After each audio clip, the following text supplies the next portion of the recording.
On the line with us, our buddy Alex Lawson, the president of Social Security Works, socialsecurityworks.org, strengthensocialsecurity.org, and A-Law 202 over on Blue Sky, as well as at socialsecurityworks.org.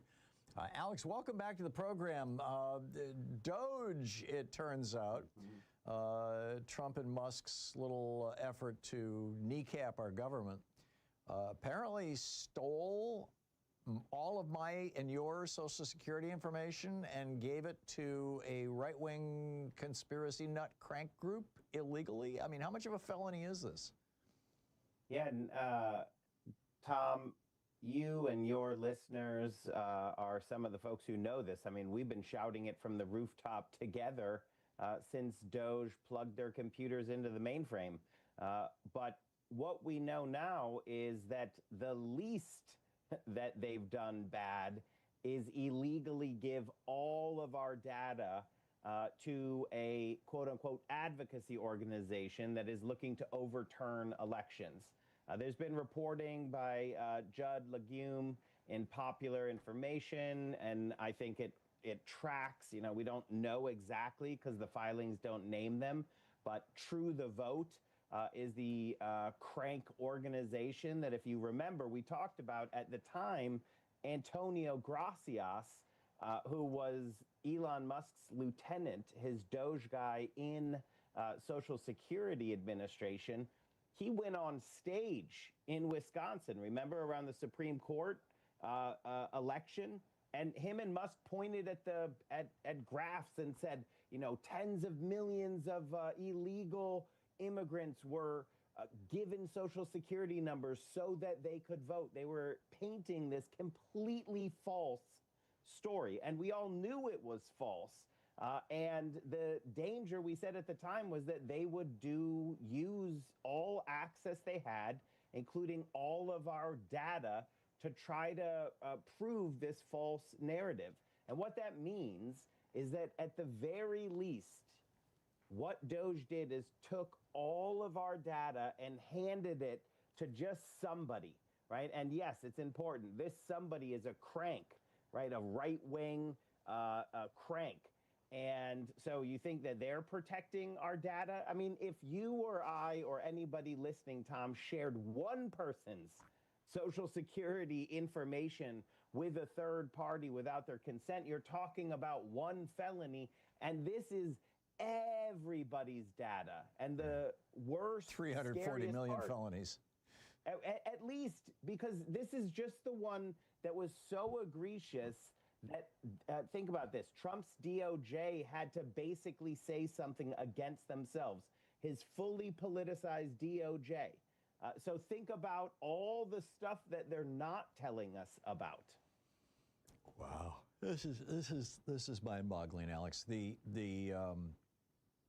Is anybody? I mean, why aren't these guys being prosecuted?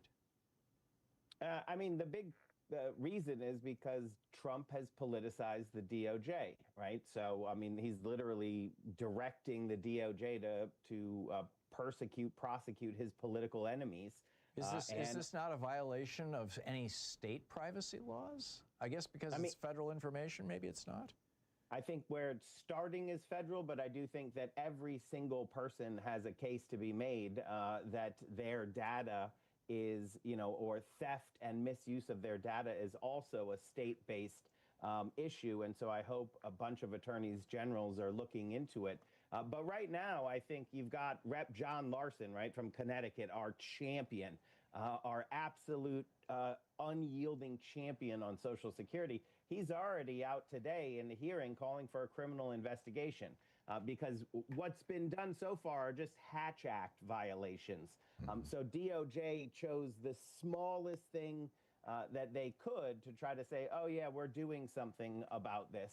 But clearly, the reality is that dozens of federal laws have been broken by at least two individuals in the DOJ paperwork, who again are unnamed. So why is DOJ not naming them? Like, we need to know who has our data, who gave who our data illegally. And who has it now? What are they doing with it? We don't know if they've given it on to someone else. You can imagine that the entire Social Security database of America is worth a lot of money. And it's sitting on who knows how many unprotected servers. This is absolutely just the tip of the iceberg, Tom. And, you know, the news is reporting on it, so good. But also, we said this right at the beginning when they stole the data, you know, like, is anyone going to ask them why they need it, what they're doing with it? They're going on TV.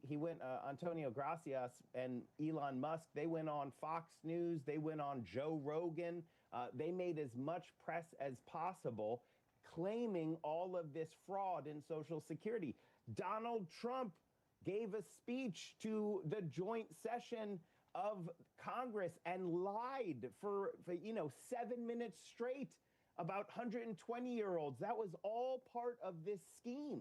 So it goes all the way to the top. And all that this DOJ filing on the Hatch Act violations does is it asks far more questions than it answers, right? Like, clearly a lot more went on here than they want anybody to know about. And we, the people whose data has been stolen, demand accountability. So congressional oversight, criminal investigation, everything has to be done, because this is, I would bet, will turn out to be the largest data theft in the history of America, possibly the world, when you're talking about the entire roster of the United States of America, every single one of us. Yeah, it's mind-boggling. It's truly mind-boggling. And it's also a security issue. I mean, you know, it's a personal security issue. If I can, just a couple other quick points here that I wanted to run by you, Alex. Mitt Romney is apparently calling for the cap to be slightly lifted or tweaked. You know, we know that if nothing is done, Social Security is going to be in trouble in about 5 years. But on the other hand, if billionaires and multimillionaires like Mitt Romney simply paid the same percentage of their income tax, or of their income as Social Security taxes, FICA taxes, then Social Security would be solvent for the next 75 years. And Bernie Sanders says everybody could get a $2,000 a year raise. So what's up with Mitt Romney? This is, it depends on which way you want to look at it. A lot of politicians, right, when they have no power, right, they start saying and doing things that you're like, that would have been probably more useful when you had power. So I'm not like, oh yeah, great job, Mitt Romney. Also, Mitt Romney is an avowed Social Security opponent. So this is primarily trying to cut us off at the pass before we can get billionaires and the ultra wealthy to pay the same rate as the rest of us. And as you said, that would allow us beyond 75-year solvency, and we expand benefits for everyone in this country. That's what we have to do. So Mitt Romney is like saying, oh yeah, well, what if we only just did a little bit of that? And I don't think he's actually moved much from a little bit of taxes and a lot of benefit cuts. That's kind of my read of where he would be. So in many ways, just ignore Mr. Car Elevator and be like, yeah, we're gonna get all of your income taxed into Social Security. Don't you worry. Yeah, there you go. And finally, what do we know about Trump's great health care plan? Fox News is talking about this like it's the reincarnation of Jesus or something. It's gonna put an end to the need for Medicare and Medicaid and everything else. I don't see any plan here. Am I missing something? You are not. It's just lies. I mean, it's the opposite of some sort of revelation. There is nothing there. Their plan is no plan. They barely have a talking point that sounds pretty good, right? We're going to give you the money. But that's just not a reality, right? That's not actually how the system works. Right. So they don't have a plan. Their plan is no plan. And they want to keep the story on will they, won't they, fix things that they broke? Do they have a plan? And all of that is so that we are not telling the very simple truth, which is Republicans destroyed our healthcare system. $1 trillion in cuts to Medicaid, right? You have ACA rates spiking. Every opportunity that they had to deal with healthcare, they did not. So to pretend that they are, oh yeah, they're just working on it. No, they're not. Hospitals are closing now. Nursing homes are closing now. People's premiums have already spiked. So they love keeping the media in this like, oh yeah, they're working on it story so that they can get around the fact that the changes that they've made will kill 56,000 new people a year, according to Yale Public Health School, right? And that's the most vulnerable people in our country, the oldest of the old, people with disabilities in nursing homes, seniors with disabilities, and all of that is so that they can give trillions of dollars in tax handouts to the richest people in the history of the world. So again, they want us to talk about them as like, oh, maybe they're only mildly the bad guys, to take our eyes off of the plain truth that what they have done, stealing our health care, destroying and working to degrade Social Security, marching armed troops into this country to violate the civil rights of millions of Americans. That's what's happening. That's what we should be talking about. That's what the Republicans are doing. Yeah, and you know, saving Social Security has never been on their agenda. They've been fighting it ever since it was introduced in 1935. And soon, I'm concerned that we're going to see Medicare cuts as a result of the whole pay-go thing. You know, once those Medicaid cuts go into effect next year. Wild stuff. Alex Lawson, the president of Social Security Works, socialsecurityworks.org. Alex, thank you so much for dropping by. Thanks, Tom. It's always great talking with you. We always learn something. I truly appreciate it.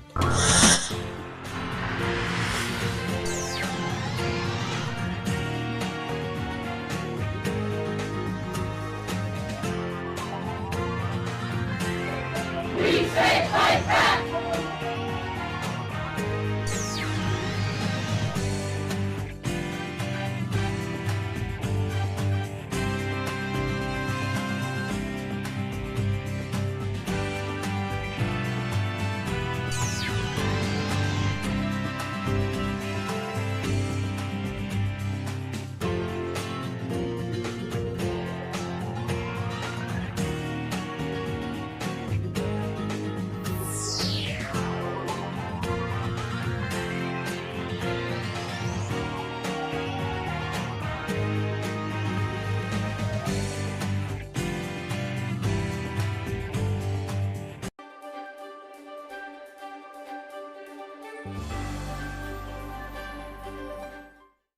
Today we're reading about Thunderdome politics, an uncivil war taking back our democracy in an age of Trumpian disinformation and Thunderdome politics by Greg Sargent, the Washington Post columnist. This is from his chapter on voter suppression. It's page 37.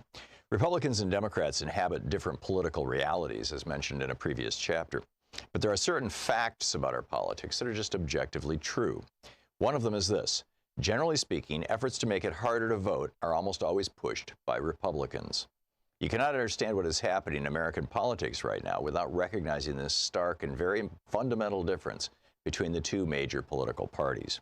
During this decade, procedural hurdles were put into place in around 20 states that in some manner or other have made it harder to vote or to register to vote, or have undone previous efforts to make voting or registering easier, or have otherwise threatened serious disenfranchisement. Most of them were the creation of Republican lawmakers and officials. The difference in the two parties' national platforms for 2016 tells the story. The GOP platform champions additional hurdles that are absurdly disproportionate to the phantom abuse it alleges, while the Democratic platform champions multiple specific ways to make it easier to vote, not harder. The most common and controversial of methods used by Republicans to suppress Democratic turnout is the requirement that would-be voters present identification at the polls. The game here tends to turn on requiring forms of ID that some groups are less likely to have, making participation harder for them. Other restrictions include techniques like cutting back on early voting and making it harder to register, both of which have, in recent years, been instituted in multiple states. Republicans who have passed laws making it harder to vote have tended to claim such measures are necessary to protect against, quote, voter fraud. We'll look at this in more detail below, but for now, note that most of the states that have passed such measures did so while under Republican control. As New York University political scientist Samuel Isikoff has memorably put it, the single predictor necessary to determine whether a state will impose voter access restrictions is whether Republicans control the ballot access process. Scholars trace the modern era of warfare over election rules to the intensely contested presidential election of 2000, in which a divided Supreme Court halted the recount in Florida, throwing the presidency to George W. Bush.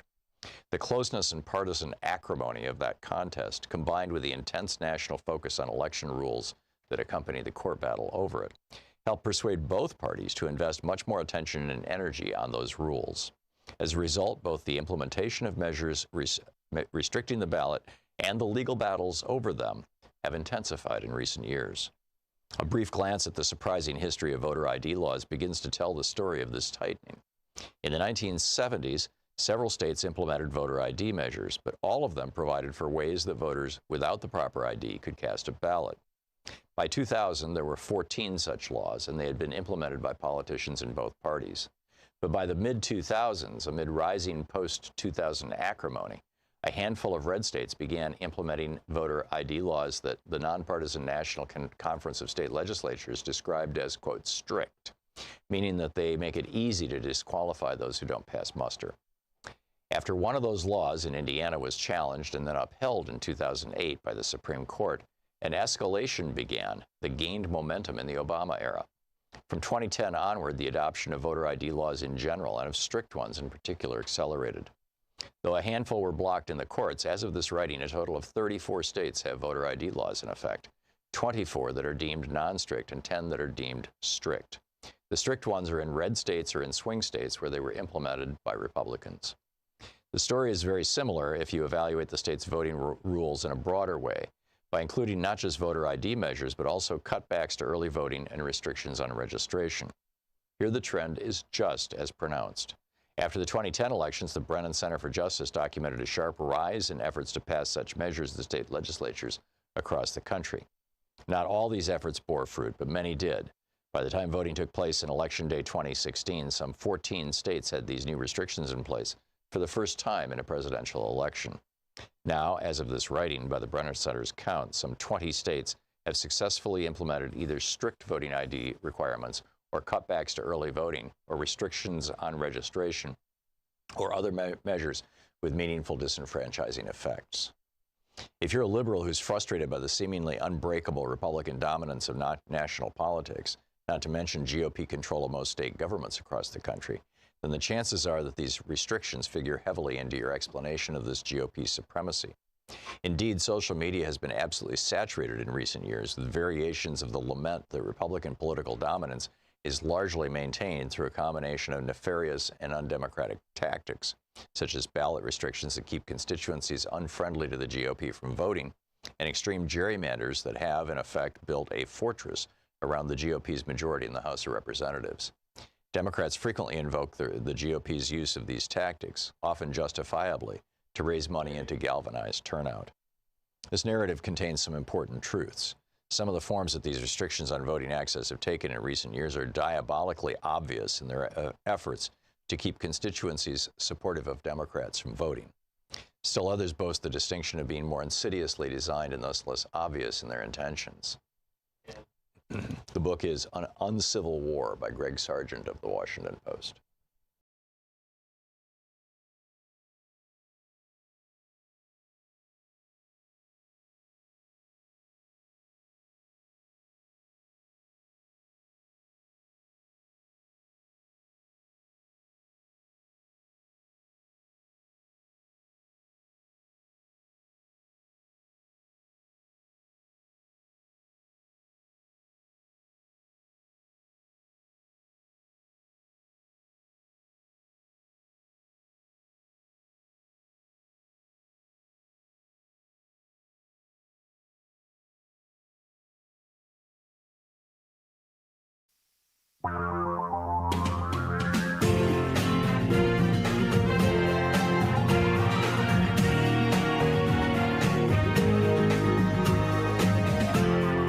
This is the Thom Hartmann Program. Hey, happy Monday, top of the morning to you, or afternoon, as the case may be. Is the most powerful message in America now obey or die? Is that what the Trump administration has tried to tell us? Well, we'll talk about that in just a moment. Also, ICE is making a list of anyone who films them. An ICE agent told a person filming him, we have a nice little database, and now you're considered a domestic terrorist. What the hell is going on here? I didn't know we lived in a country where the government made enemy lists, but apparently we now do. And a crazy alert, while people are dying in the streets, the oligarchs are partying and designing Trump's new ballroom. We'll talk about those things in the first hour of the program. Also, in the second hour of our program, our one guest today, Dr. Trita Parsi, is going to be with us. He's the co-founder and executive vice president of the Quincy Institute for Responsible Statecraft. And, you know, a U.S. carrier group is moving onto the coast of Iran this week. In fact, parts of it have already arrived. Do we have a finger on the trigger? And what does this mean? Also, Trump is threatening our ally and our neighbor Canada with a 100% tariff. What? Apparently, Mark Carney, got a standing ovation at Davos, and Trump didn't, and Trump is pissed off. We have a 10-year-old running our country. And in our third hour, Trump's greatest fear won't let him back down on ICE. Does this mark Trump's end? Interesting theory. We will get to that. This is a fascinating article over on Raw Story. We'll get to that in just a minute. But my daily take today, published over at HartmannReport.com, is titled, Is the Most Powerful Message in America Now Obey or Die? Excuse me. Kristi Noem, Donald Trump, Greg Bovino, Whiskey Pete Hegseth, you know, they're all out there trying to tell us that Alex Preddy was a domestic terrorist who came to the protest armed with the intention to massacre ICE agents. That's the message that is being conveyed by the administration through the media. Of course, we know it's a lie. But beyond that, I would argue that that's not even the real message that they're trying to communicate to us. When they lie to us like this, right to our faces, I mean, they were all across all the Sunday shows, right? Bovino and Homan and well, I'm not sure if Homan was out there, but Kristi Noem, you know, the whole bunch of them. And they're out there, you know, on TV all over the place going, oh, yeah, he had a gun, don't you know? You kill people when they have guns, which, by the way, has been a surprise to the NRA. The National Rifle Association is going, huh? As are a number of Republicans. But I would argue that none of that is their message. That their real message is a very different message. It's a message that I got when I was in Uganda in 1980. I was leaving the country. I was going through the Entebbe airport. It was shattered from the war. I mean, pieces of the ceiling were hanging in, walls were blown out, the lights weren't working. Most of the airport had no electricity. And the country had just been taken over by the Tanzanians. They had invaded and thrown out Idi Amin. He fled to Saudi Arabia, where he lived with his 30-some-odd wives for the rest of his life in a big palace that the king gave him.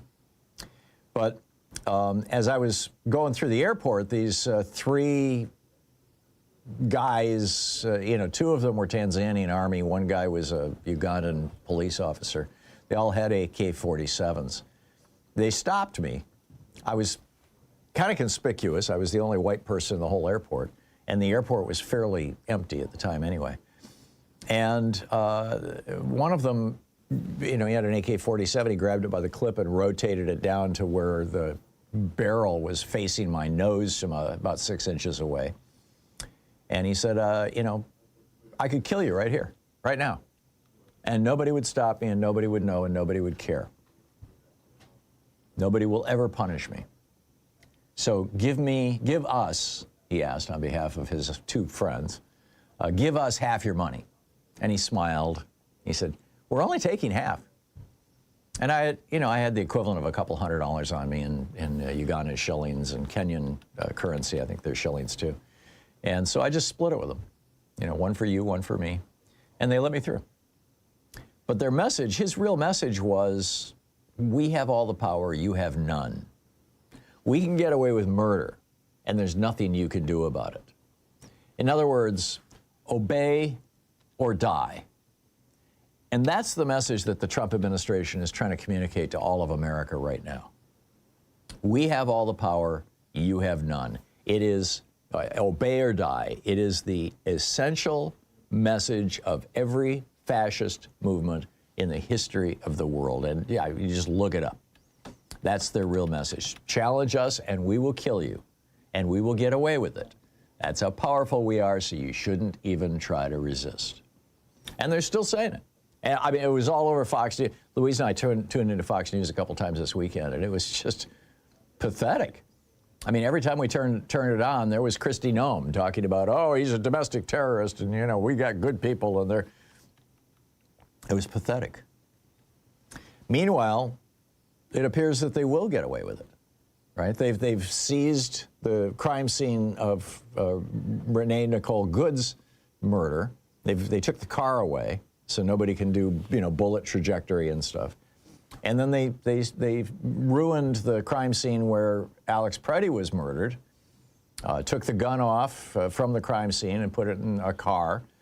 You know, got rid of his body. They, you know, prevented. I mean, you know, the I believe it was the chief of police in Minneapolis, might have been somebody else, but I'm pretty sure it was the chief of police, was on MSNBC not just 30 minutes ago, saying that when the police arrived at the scene of this murder, the ICE agents formed a phalanx. They formed a line where 2 feet apart with billy clubs and prevented the Minneapolis police from inspecting the crime scene. You may not visit the site where we murdered this young man, because obey or die. This is their message. We're in charge here. You may not resist us. You are under our control. Obey or die. Now, studies show that conservative men and law enforcement officers particularly are generally submissive men who need a strict father figure to tell them what to do and who crave regular reinforcement, often achieved by using violence, reinforcement of their masculinity. So when a young woman tried to make her peaceful protest known, these cucks felt threatened, so they violently threw her down on the ice and sprayed her in the face with liquid pepper and other chemicals. Their message, obey or die. When Alex Preddy tried to insert himself between the ICE agents, or the CPB agents, and this young woman they were beating up, he enraged them by claiming some power for himself. Thus, he had to be punished. So they knocked him to the ground and sprayed liquid pepper into his eyes, too. Their message, again, obey or die. When he staggered back up from that, again asserting his personal power, it was apparently the final straw. At that point, their masculinity had to be preserved. This man defending this woman, he had to be taken down. Their message, obey or die. And when they found his gun, I mean, that was just pure gold, right? A symbol of male power. How dare he carry this thing? And they eliminated any threat his gun might have represented by taking it away from him. And then after they had disarmed him and they were holding him on the ground on his stomach, they fired 10 shots into his back. He didn't obey, so he had to die.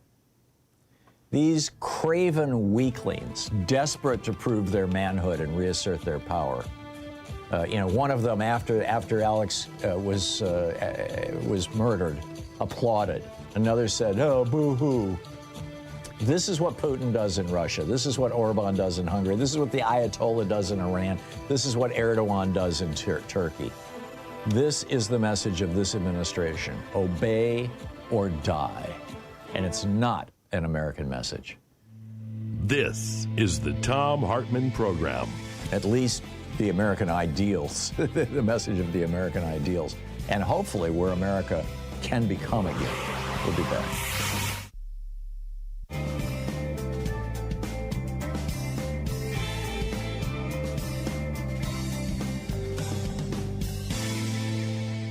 And welcome back, Ray in Hollywood. Hey, Ray, what's on your mind today? Oh, hi, Tom. Good morning to everyone. I have 3 major problems with dealing with the government. The first one is lazy-ass, good-for-nothing ways.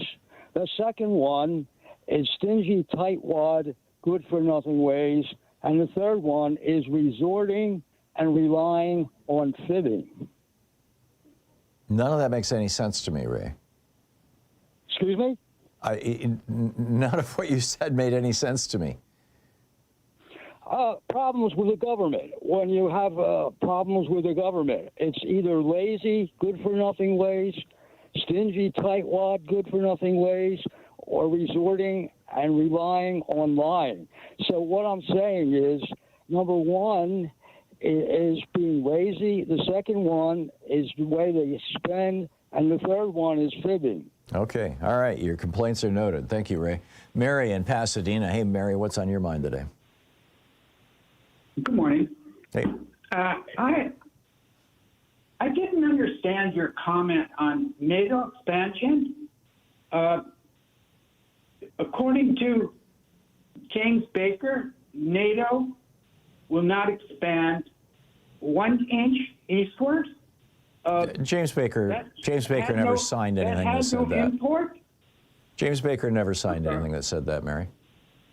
You are repeating Russian propaganda. Do you realize that? I understand, but I'd like to ask you: were the words of the leaders at that time unimportant? Not. Yes, they were. import? If they were not reduced to a treaty, I mean, I'm sure that Putin said a lot of things too.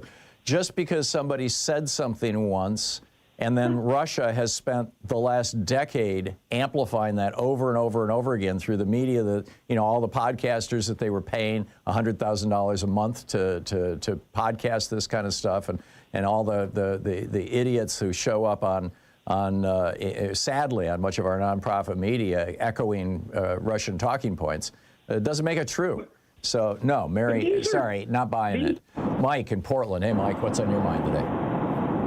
Yes, I was just calling today about I call it a rehearsed execution of the individual. That's one item. The second item is that if they would have given a single payer instead of creating a have and have not social class and listening to the Senate parliamentarian and not giving a single payer, I think that all those tread on me people would have come over to the DNC camp, because they would have seen a political party effectuating change in this country. And that's what the Don't Tread on Me was about. Let's see some change instead of capitulation from Hakeem Jeffries and Chuck Schumer and decades of it, that, effectually they're victims of the Stockholm Syndrome. Yeah. And this whole thing about the individual being murdered on the street, it's classic. They practice that over and over inside their break room. They gang up on him, obstruct the view. One person comes in. That individual who walked away with the pistol, he wasn't doing anything but to secure the weapon, and the other individual had his drawn. As soon as he seen that weapon get grabbed, boom, then they shoot him. It was a rehearsed execution so that they can raise the tension, institute this, government takeover to shut down the election. Yeah. This is all rehearsed. Mike, I can't disagree with you. I think that the 2026 election is at the heart of this. I think that this is all a strategy aimed toward that. I'll be talking about that more in just a minute. Stay with us. Thank you, Mike.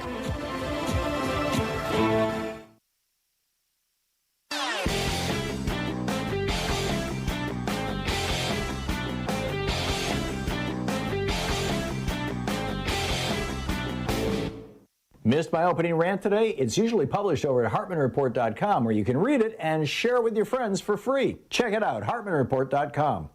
So what do we call the really, really mind-bogglingly rich? At the founding of the Republic, they were referred to as speculators or moneyed interest or aristocrats. In the years leading up to the Civil War, we called them the cotton lords and the plantation aristocracy. In the late 19th century, they were the robber barons. In the 1930s, FDR called them the economic royalists. But since the Reagan Revolution, we've just called them billionaires. And now, some of them want to call themselves tech bros. Like, that's kind of a good thing, like tech is positive and bros, like Mark Zuckerberg saying we need more masculine energy in American business culture. So we need a new phrase. I would like to suggest the morbidly rich. Morbidly suggests unhealthy. And the vast riches that some of these people have is unhealthy to our democracy, particularly since 5 Republicans on the Supreme Court said that morbidly rich people can buy politicians. And it's unhealthy for them, too. So morbidly rich. There's an op-ed over at HartmannReport.com all about it. Check it out.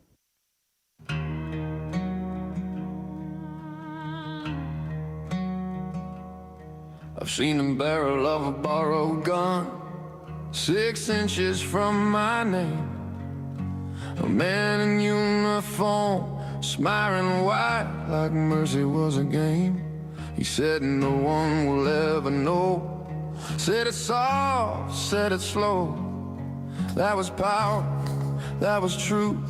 That was how the world was run. They don't need laws when fear will do.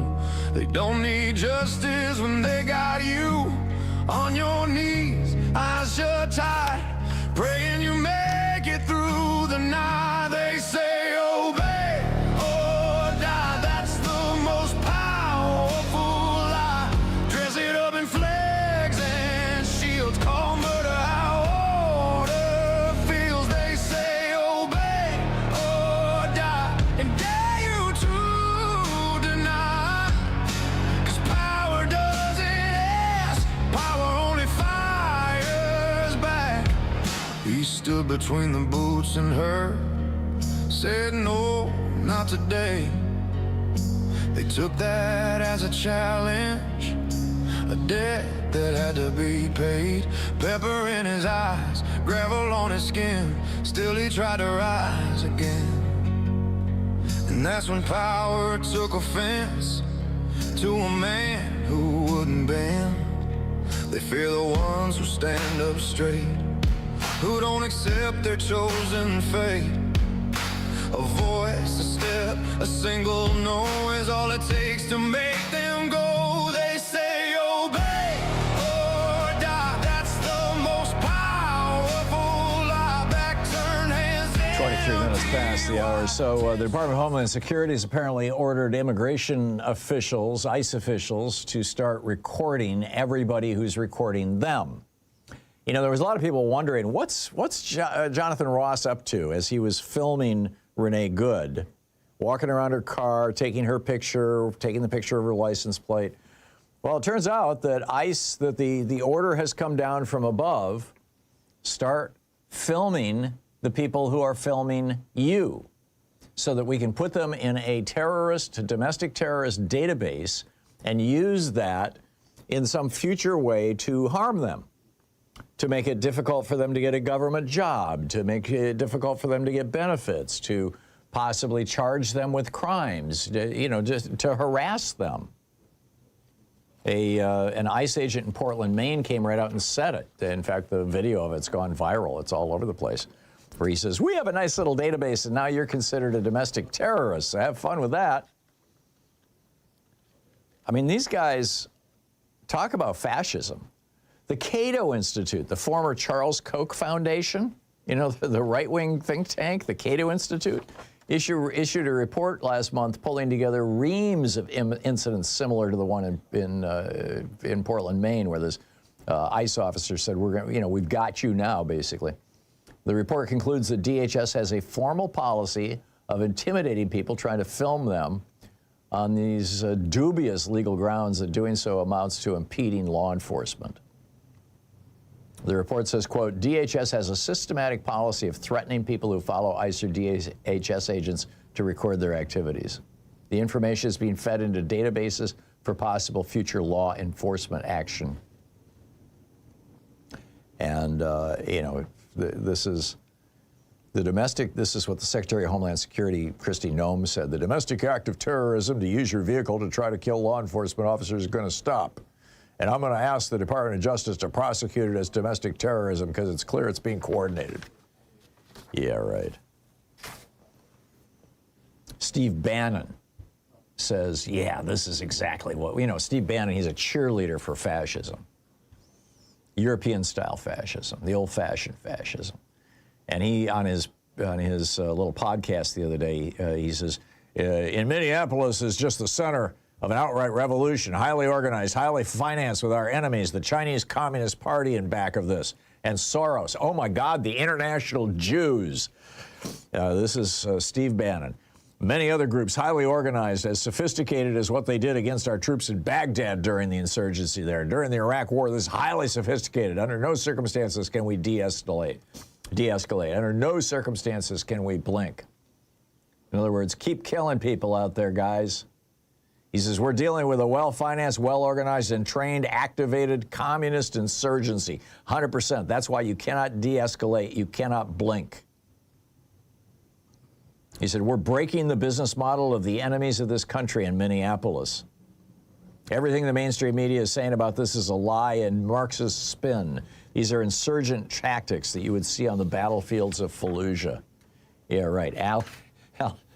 Alex Preddy and Renee Good were insurgents, just like in Fallujah, right? These people are sick. People like Bannon, these guys who are just, you know, they're so eager for America to have a civil war, for bloodshed in the streets. They are sick. Meanwhile, the governor of Minnesota has the National Guard out there handing out coffee and donuts to protesters. They're wearing reflective vests so that people won't confuse them for ICE or the National, you know, this is the National Guard, right? Finally, Trump goes off on a new rant, and Jeff Bezos was there as his reporters are begging not to lose their jobs. Tim Cook from Apple was there. Everybody is there to stroke little Donald's ego as his Melania movie comes out. You're listening to the Thom Hartmann Program. Call 202-808-9925. 27 minutes past the hour. I'll tell you about that and pick up your calls right after the break. Stay with us.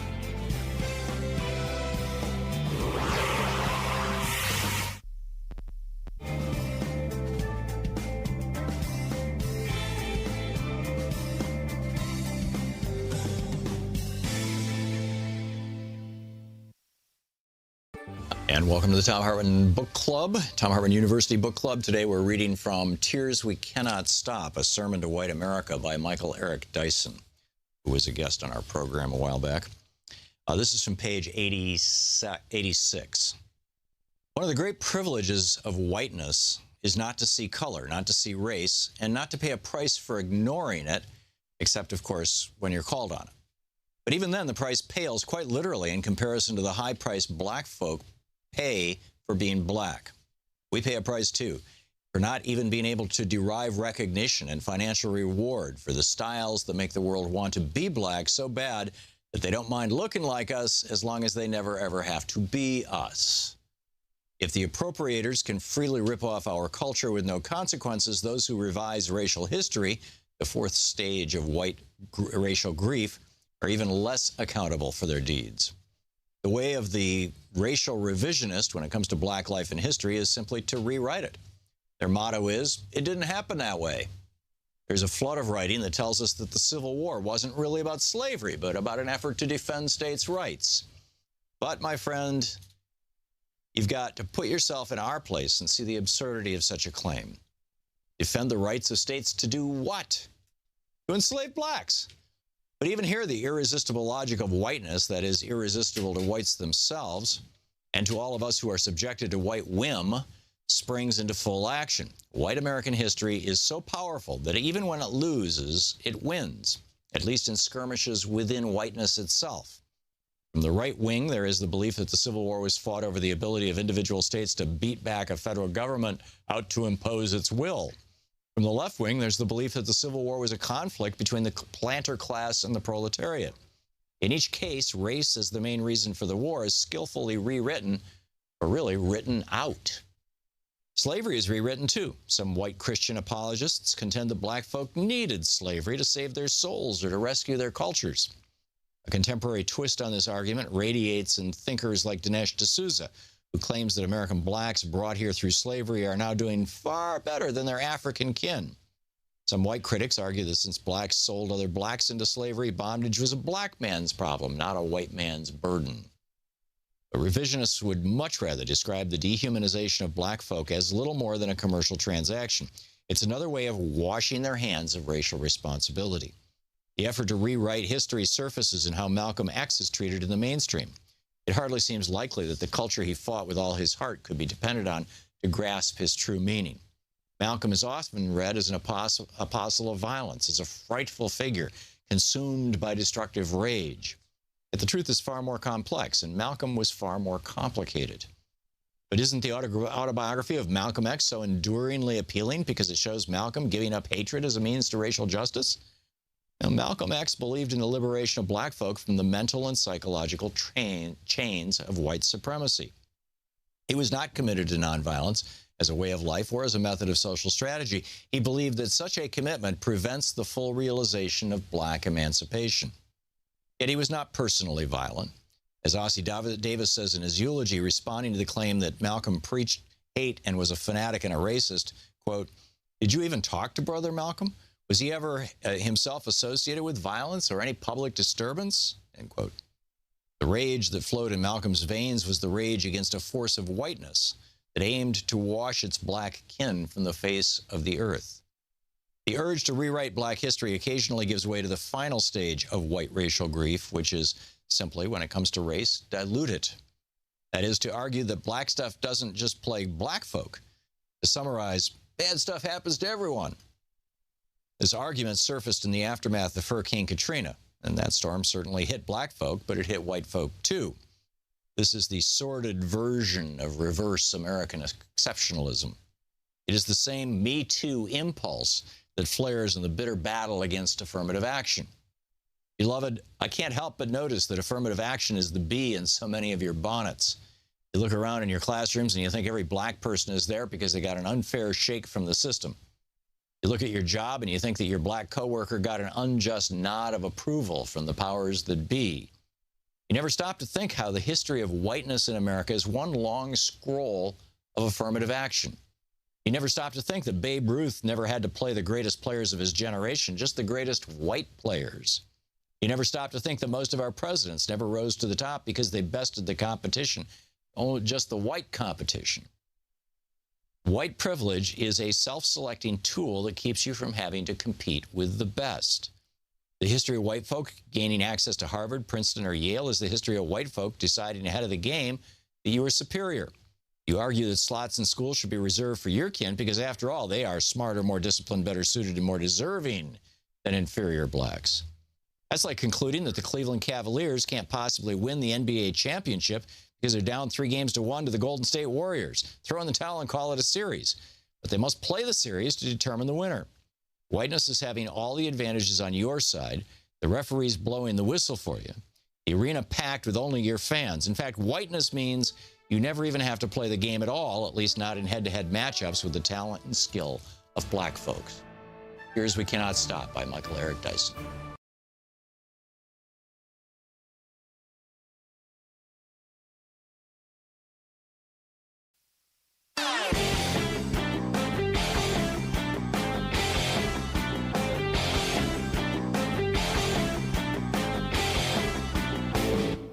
Did you know that every weekday we send out an email before the show giving you all the topics coming up so you can be fully informed and ready to interact with our program? Or that after the show we send out Sue's Stack, a list of every topic I've discussed along with clickable hot links to every source of information I've shared with you on the air? It's all completely free and available over at thom.tv, THOM.tv. Check it out.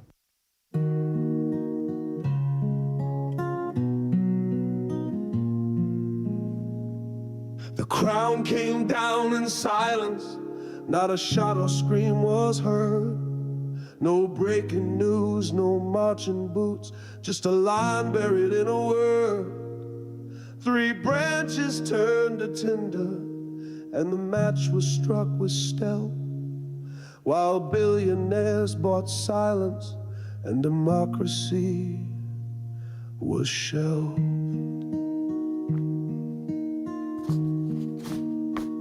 This is the final checkmate. The king stands all alone. No court, no law, no balance left, just marble turned to stone. They sold the soul of justice for a tax cut and a throne. This is the final checkmate, and the tyrant's taken home. Welcome back. 35 minutes past the hour. So Donald Trump goes off on a wild Truth Social rant, his Nazi-infested social media site about his new ballroom. As, you know, half the country right now is suffering under a major winter storm that has shut down airports all across the country. I told you all this was coming last week because the weather always hits us first, right here on the West Coast. And, you know, it's still insanely cold here. It's like 28 degrees this morning, which is really cold for Portland, even in January. Big high-pressure system has been over us for 4 or 5 days now, so I'm guessing that that's going to start floating east. And so pretty soon it's going to start getting really cold on top of really stormy. But Trump didn't talk about any of that, or the, you know, the millions of people who don't have power, or the thousands of people who don't have access to food or water or anything like that. Instead, excuse me, he wanted to rant about his ballroom. It's now going to cost $400 million. He says it was a desperately needed space sought for over 150 years by previous presidents and administrations. Yeah, Donald, we desperately needed a ballroom instead of the East Wing. Yeah, right. He says making such a large gift to the USA was thought to be by almost everyone a wonderful thing to do, but no, as usual, I got sued, this time by the radical left National Trust for Historic Preservation. Yeah, they're radical lefties. Oh, God. A group that couldn't care less about our country, he says. There's no practical or reasonable way to go back. It's too late. Yeah, he tore down the building. He asked why the obstructionists and troublemakers didn't stop him sooner, like they could have. I mean, he didn't ask for anybody's permission. He just went in and tore down the damn building, you know, a third of the White House. Destroyed it, turned it into rubble, hauled it away. And, you know, as he's doing his rant last night, Jeff Bezos is over at the White House, apparently. David Folkenflik, the NPR's media correspondent, says on Sunday, quote, Washington Post's international correspondent sent Bezos a letter pleading with him to maintain the paper's international coverage. The letter was sent as speculations was building that large-scale layoffs are imminent at the paper. They write, we urge you to consider how these proposed layoffs will certainly lead us first to irrelevance and later extinction, not the shared success that remains attainable. This was sent after Bezos attended the White House movie night, where they all got to watch the new movie about Melania. Isn't that great? I looked here in Portland. It's playing in a couple of theaters, and I looked, you know, you can go in and like make a reservation, like, you know, buy a ticket online. And when you do, it shows you a map of the theater. It shows all the seats that are available. In the theater in Vancouver, there were the entire theater was empty except for 2 seats. And one of the theaters in Portland that's carrying the movie had on 2 of the showings had no seats sold, and on one of the showings had 2 seats sold. So it's not doing so well. And of course, you know, this is Bezos gave Melania the majority of the $40 million to make this movie. So, you know, what's up with that?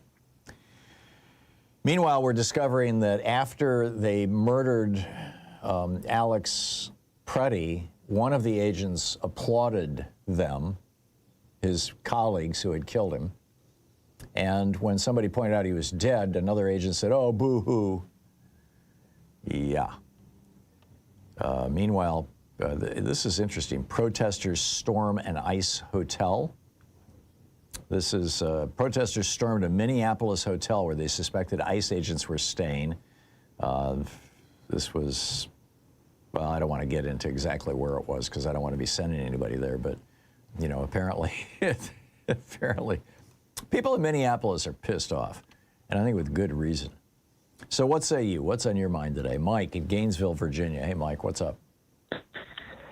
Yeah, Tom, I totally agree with you that this is basically a new policy, submit or die, which is the exact same thing I said about the Renee Good shooting 2 weeks ago. Yeah. This is organized from the top, or encouraged at least by the top, to do this. And now they've gone so far as reinterpret the Second Amendment. They're basically saying it only applies to MAGA people.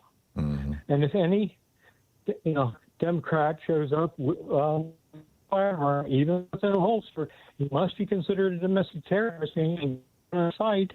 That must be executed on the spot. Yeah, executed on. So yeah, judge, jury, and executioner. And you basically have to, even if you disarm them. I mean, you saw in the video, he basically took the weapon away from Purdy, Right. and then he didn't tell any of the fellow agents around him, I have it, like you're supposed to do. You know, because I have many members. I have 3 members of my family that are law enforcement, very senior law enforcement people in the Pittsburgh area, and that's totally against any training. It's totally, so far in this new year, Mike, there have been 3 murders in Minneapolis. 2 of them were committed by ICE agents. Right. It's incredible. There's a crime wave in Minneapolis, and 2 to 1. Right. 2 to 1. Right. It's being committed by the federal government. And there's a massive government cover-up, and that's what the Democrats need to keep saying. It's a massive government cover-up. You know, Watergate brought down Nixon. Even though he won 49 out of 50 states, it still brought down Nixon. Yep. You know, so we got to keep trying. I want to know why Schumer and Jeffries are not in Minneapolis right now convening a hearing on behalf of Congress. I've Tom to do something about this, and basically you've got to call this a cover-up. Yeah. You got to rein them in. You got to have very specific new legislation. You have to blow up the myth of absolute immunity. They don't have absolute immunity. No, they don't. And we need to blow up the legal reality of qualified immunity. This is another BS strategy or theory that was put forth by 5 Republicans on the U.S. Supreme Court that has no foundation in the U.S. Constitution or U.S. law. So, yeah, I'm with you. Well, Mike, I got to move along, but, your point was really well made. Thank you very much for it. Alfredo in Mountain View, California. Hey, Alfredo, what's up? Yeah, Tom, thank you. This is all about the elections. I agree. These ICE attacks on blue states are designed to terrorize and inflict fear on voters. And my take on this is that Democrats in blue states particularly, they should start filing lawsuits in the state's courts to suspend ICE in this election, midterm election year, because it's going to influence the elections. Yep. So, they need to intervene right now. They don't need, if they wait, it's too late. I agree. And I agree that this is about the elections. Pam Bondi gave the game away when she sent a letter to Governor Walz of Minnesota saying, give me the voting rolls. We will pull ICE out of your state if you'll just give us your voting roll. In other words, this is not about immigration at all. This is about the 2026 election, and it's about instilling fear. And the one thing that I'm noticing, Alfredo, my last book that just came out a couple of weeks ago, or a couple of months ago, I guess, it was titled The Last American President, a broken man, a corrupt party, and a good nation on the brink.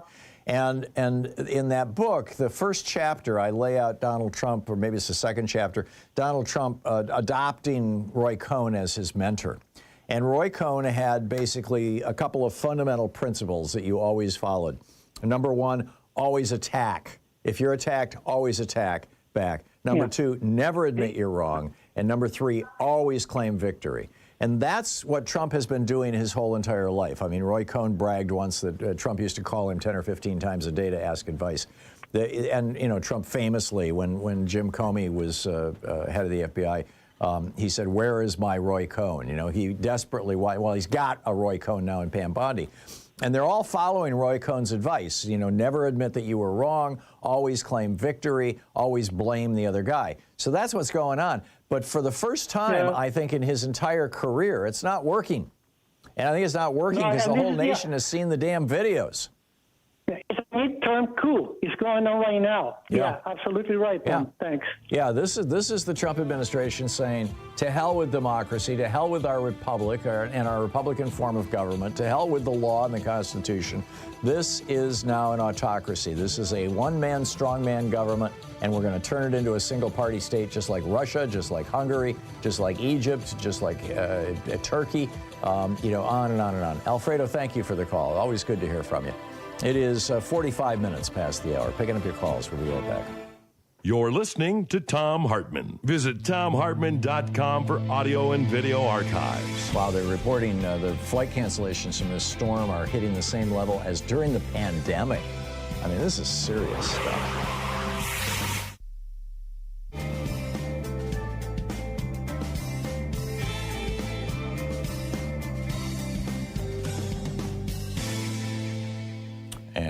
back. Tom in Media, Pennsylvania. Hey, Tom, what's on your mind today?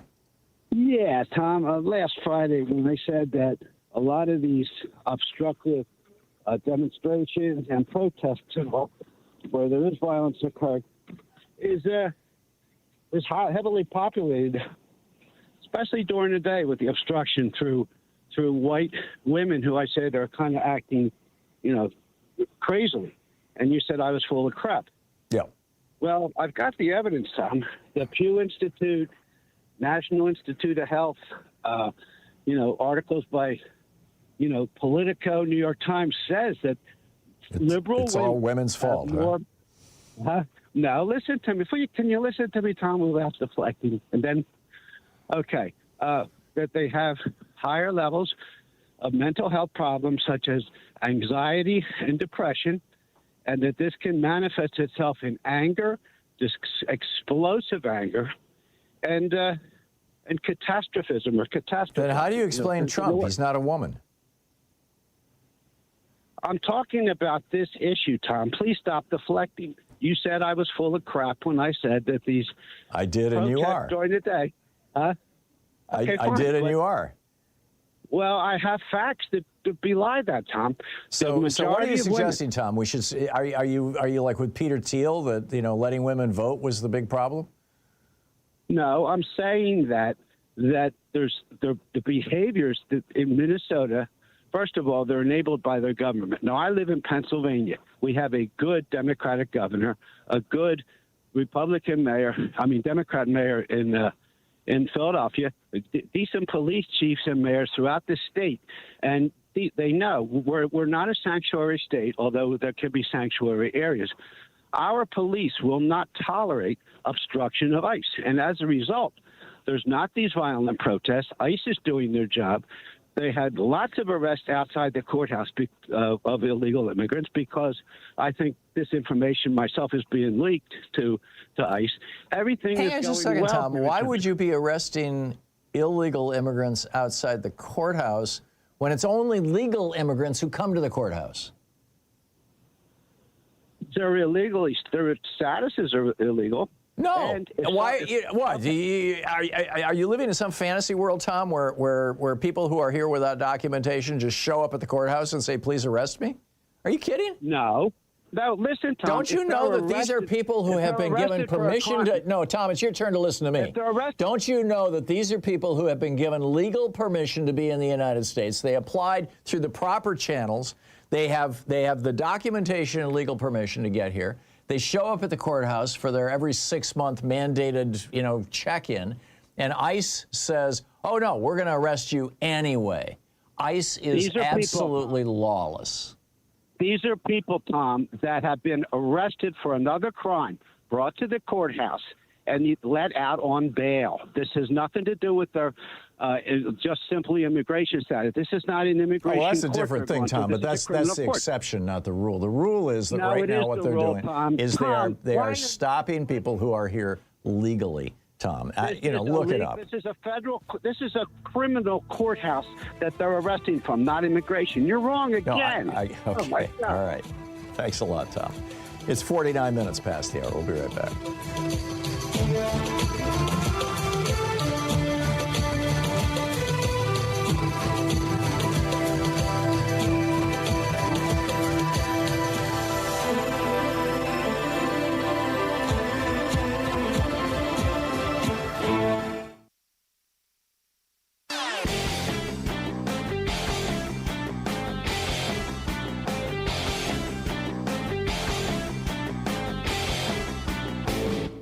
Hey, thanks so much for sharing our program and for reaching out to our stations and sponsors and letting them know that you're listening. It really means a lot to us.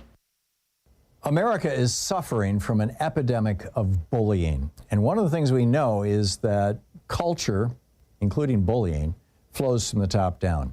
We've seen studies where when issues of, for example, being gay or transgender are being debated in the public, gay and transgender kids in school are more likely to be bullied.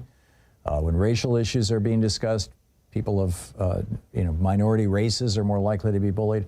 Well, now we've got a man who has literally built his career on being a bully, Donald Trump, as president. or was president, as candidate. And he is driving this insane bullying campaign and using it as a political weapon across the United States. And it's contagious. It's dangerous. There's an entire article about it over at HartmannReport.com titled America's New Epidemic, A Nation Overrun by Bullies. Check it out. Welcome back, 9 minutes before the hour, picking up your calls here. Pam, let me just put you on hold for a minute. I'm sorry, but I've got John Parker here from KTNF. He's got a report for us on what's going on in Minneapolis. Hey, John, what's happening? Hey. Hi, Tom. So some big political news here today. Chris Medell, who is an attorney and was, as of yesterday, running for governor as a Republican, has kind of shocked everybody. He is pulled out of the race. Now, there are about 12 candidates who are running. He was polling in the top 3 of those 12 for the nomination, but he put out a video this morning, and it was support Republicans who are, quote, stated retribution on the citizens of our state, nor can I count myself a member of a party that would do so. He also said, quote, United States citizens, particularly those of color, live in fear. United States citizens are carrying papers to prove their citizenship. That's wrong. So everyone's really shocked right now that a Republican is not only dropping out of the race and was one of the leading candidates, but also saying he's not going to be part of the party anymore. So that on political news in Minnesota is really wild right now. I've got that on my list for the second hour of our program. You're absolutely right. It's an amazing story.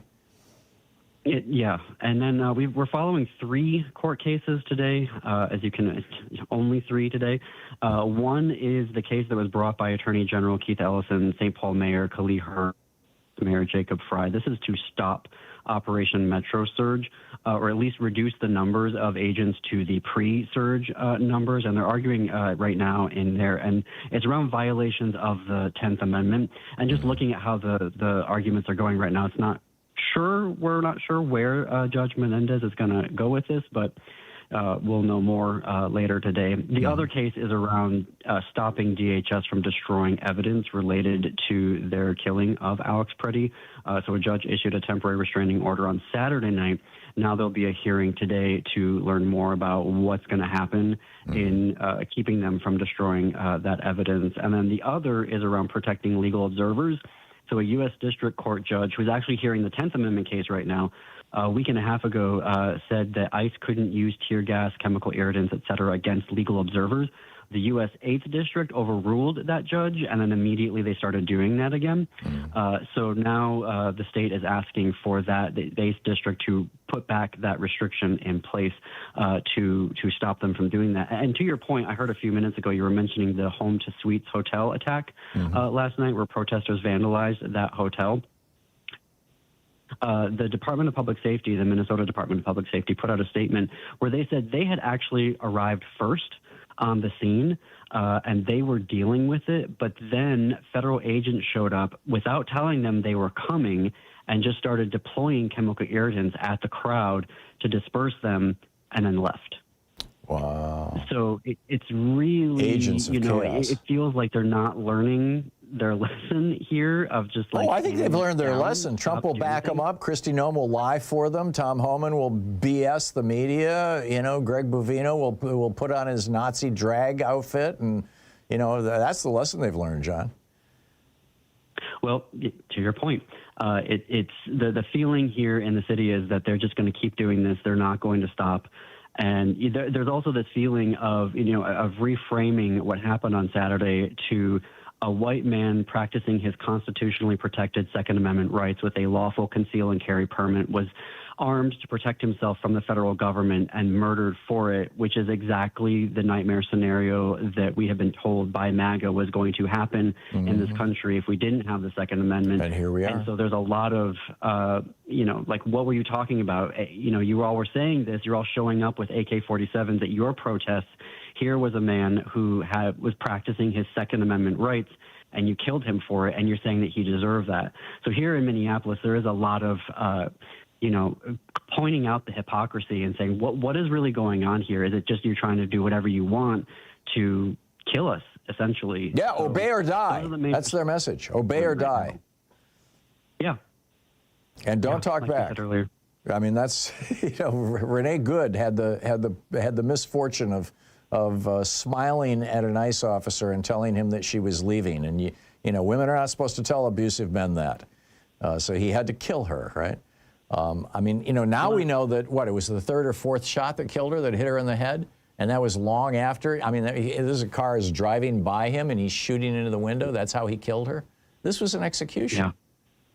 The attorneys for the family released that report. Yeah, from the family report, autopsy. Yeah. Recovered.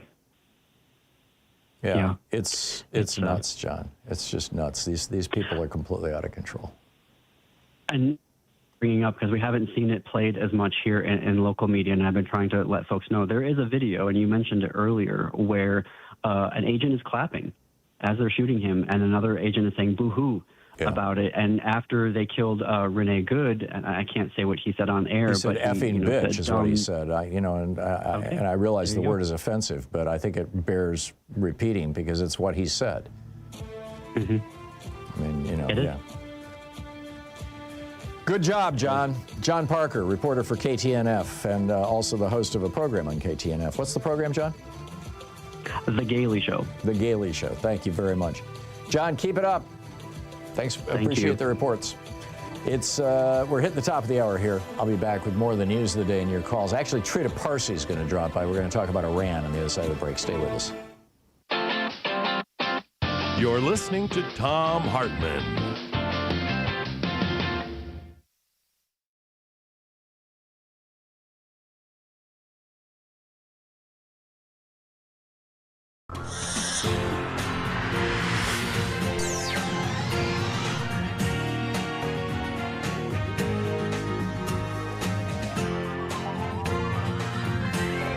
We say fight back!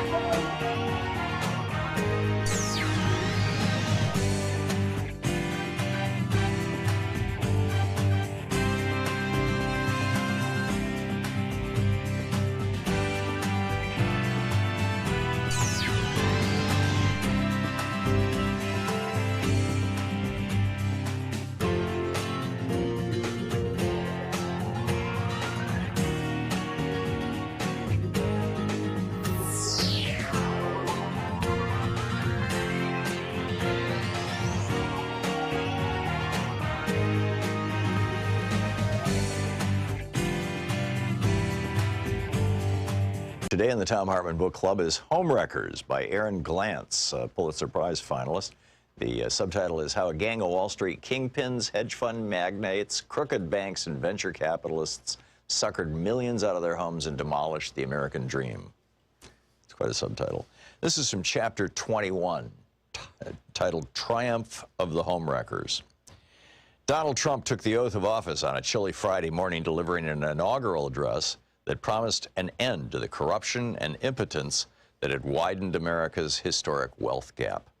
He understood that his victory had been propelled by harnessing the public's rage and envy at having been left behind in the economic recovery, and that he promised that he would not forget it.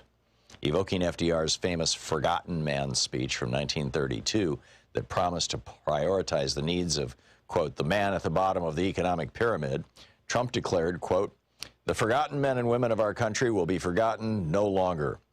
Politicians had prospered, he said, but jobs had evaporated, factories closed. Quote, the establishment protected itself, but not the citizens of our country. Their victories have not been your victories. Their triumphs have not been your triumphs. And while they celebrated in our nation's capital, there was little chance to celebrate for struggling families all across our land. This all changes, starting right here and right now, Trump proclaimed, because this moment is your moment. It belongs to you. This is your day. This is your celebration. End of quote. The moment, however, belonged not to the great mass of struggling Americans, but to the new president's most ardent supporters, flamboyant businessmen who profited off the pain of the housing bust and were now poised to steer the ship of state for at least the next 4 years. As Trump reached out his hand and swore to preserve, protect, and defend the Constitution of the United States of America, his close friend and inaugural committee chair, Tom Barack, stood behind him, smiling in a blue scarf and black overcoat. Afterward, Barack and Trump embraced at the U.S. Capitol's inaugural platform. The homewreckers had arrived. Barack didn't take an official position in the Trump administration, reportedly turning down an offer to be White House Chief of Staff, Treasury Secretary, or Ambassador to Mexico. Roger Stone told me he could have had any position he wanted, but working for the government would have meant making a lot less money. I don't think he has the belly for public service, Stone observed. Other homewreckers had no such qualms. If they changed the rules of the game now, they could make more money later. Steve Mnuchin, by now dubbed the foreclosure king by his critics, was confirmed as Treasury Secretary. His top deputy at One West, the bank, Joseph Otting, became the nation's chief bank regulator, the comptroller of the currency. Wilbur Ross, the bankruptcy tycoon who bought Florida's Bank United, became the Commerce Secretary, charged with everything from negotiating trade deals to overseeing the U.S. Census. Steve Schwarzman, the chairman of Blackstone, became chair of the White House's Strategic and Policy Forum, a group of business leaders who were to meet regularly with Trump. Jamie Dimon of J.P. Morgan Chase was named vice chair. Though the group disbanded over the summer after Trump's statement that bigotry and violence on many sides were responsible for a white nationalist killing a counter-protester in Charlottesville, Virginia, Schwarzman, along with Barack, is said to be among a small group of outsiders, including Sean Hannity, who are put directly through to the president rather than being routed through the normal communications channels. Hannity reportedly chats with Trump nightly. Schwarzman has flown on Air Force One. On February 12, 2017, less than a month into Trump's presidency, while the commander-in-chief was dining with Prime Minister Shinzo Abe of Japan at his Mar-a-Lago golf club, Schwarzman threw a massive 70th birthday bash at his Four Winds estate, barely a mile and a half away. This time, neither Donald nor Melania Trump could make it, but daughter Ivanka and son-in-law Jared Kushner did, along with Mnuchin, Ross, and a who's who of high finance and culture, from Henry Kravis, co-founder of the hostile takeover firm Kohlberg Kravis Roberts, to the fashion designer Donatella Versace. The party featured live camels, trapeze artists, fireworks, and a gondolier. Schwarzman's tennis courts were covered with Asian-themed staging. The man who'd hired Patti LaBelle to sing Happy Birthday for his 60th was serenaded by Gwen Stefani on his 70th. After Happy Birthday, the peroxide pop star took a, quote, a quick twirl with the birthday boy around a dance floor constructed inside a two-story tent where acrobats shimmied and jumped, the New York Times reported. Unlike a decade before, when Schwarzman's glorious pre-bust bash sparked condemnation from sources as conservative as the Wall Street Journal, this time the festivities sparked very little blowback. In her story, Bloomberg reporter Amanda Gordon reveled in the comparison with Schwarzman's 60th. There were some differences, though, she wrote. Remember that beautiful fur coat on Melania Trump? It was New York in February on a weeknight. This time, no bundling required, with many folks golfing and swimming all day before a balmy night and fireworks alongside a full moon. Howard Marks, the co-chairman of Oak Tree Capital, a vulture firm that had bought and flipped 3,000 foreclosures, told Gordon, quote, "The world is an uncertain place. A lot of people are unhappy with a lot of other people. There are a lot of things that people are upset about. So it's nice to have an evening where everybody's happy, harmonious, and upbeat." End quote. There was a lot of celebrating to be had. In June, the gang got together for the marriage of Steve Mnuchin and his third wife, actress Louise Linton, almost 2 decades younger than him. And then it continues from there. The book is Homewreckers by Aaron Glantz.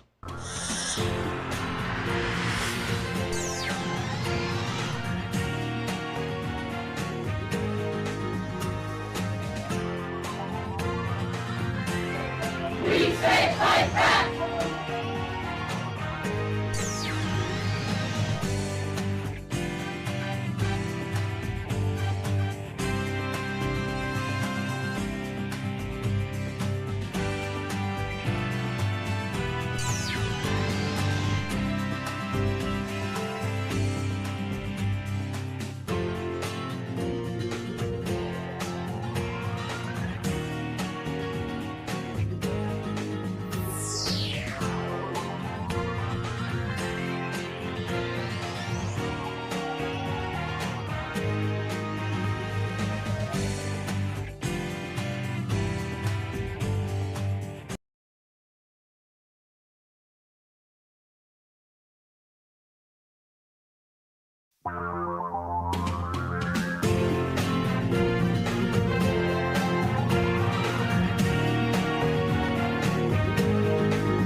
This is the Thom Hartmann Program.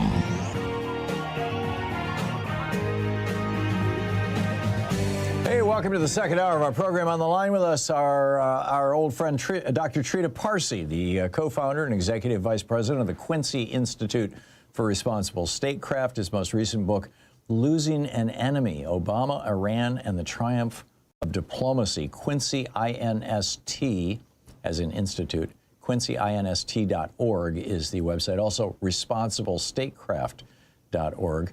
Dr. Parsi, welcome back to the program. It's been a while since we've spoken. I'm curious your thoughts on where the United States is at with regard to Iran right now. The story has kind of died away from the headlines, but we've got the USS Abraham Lincoln and apparently like a carrier strike group or something that is close to arriving off the coast of Iran. What's going on?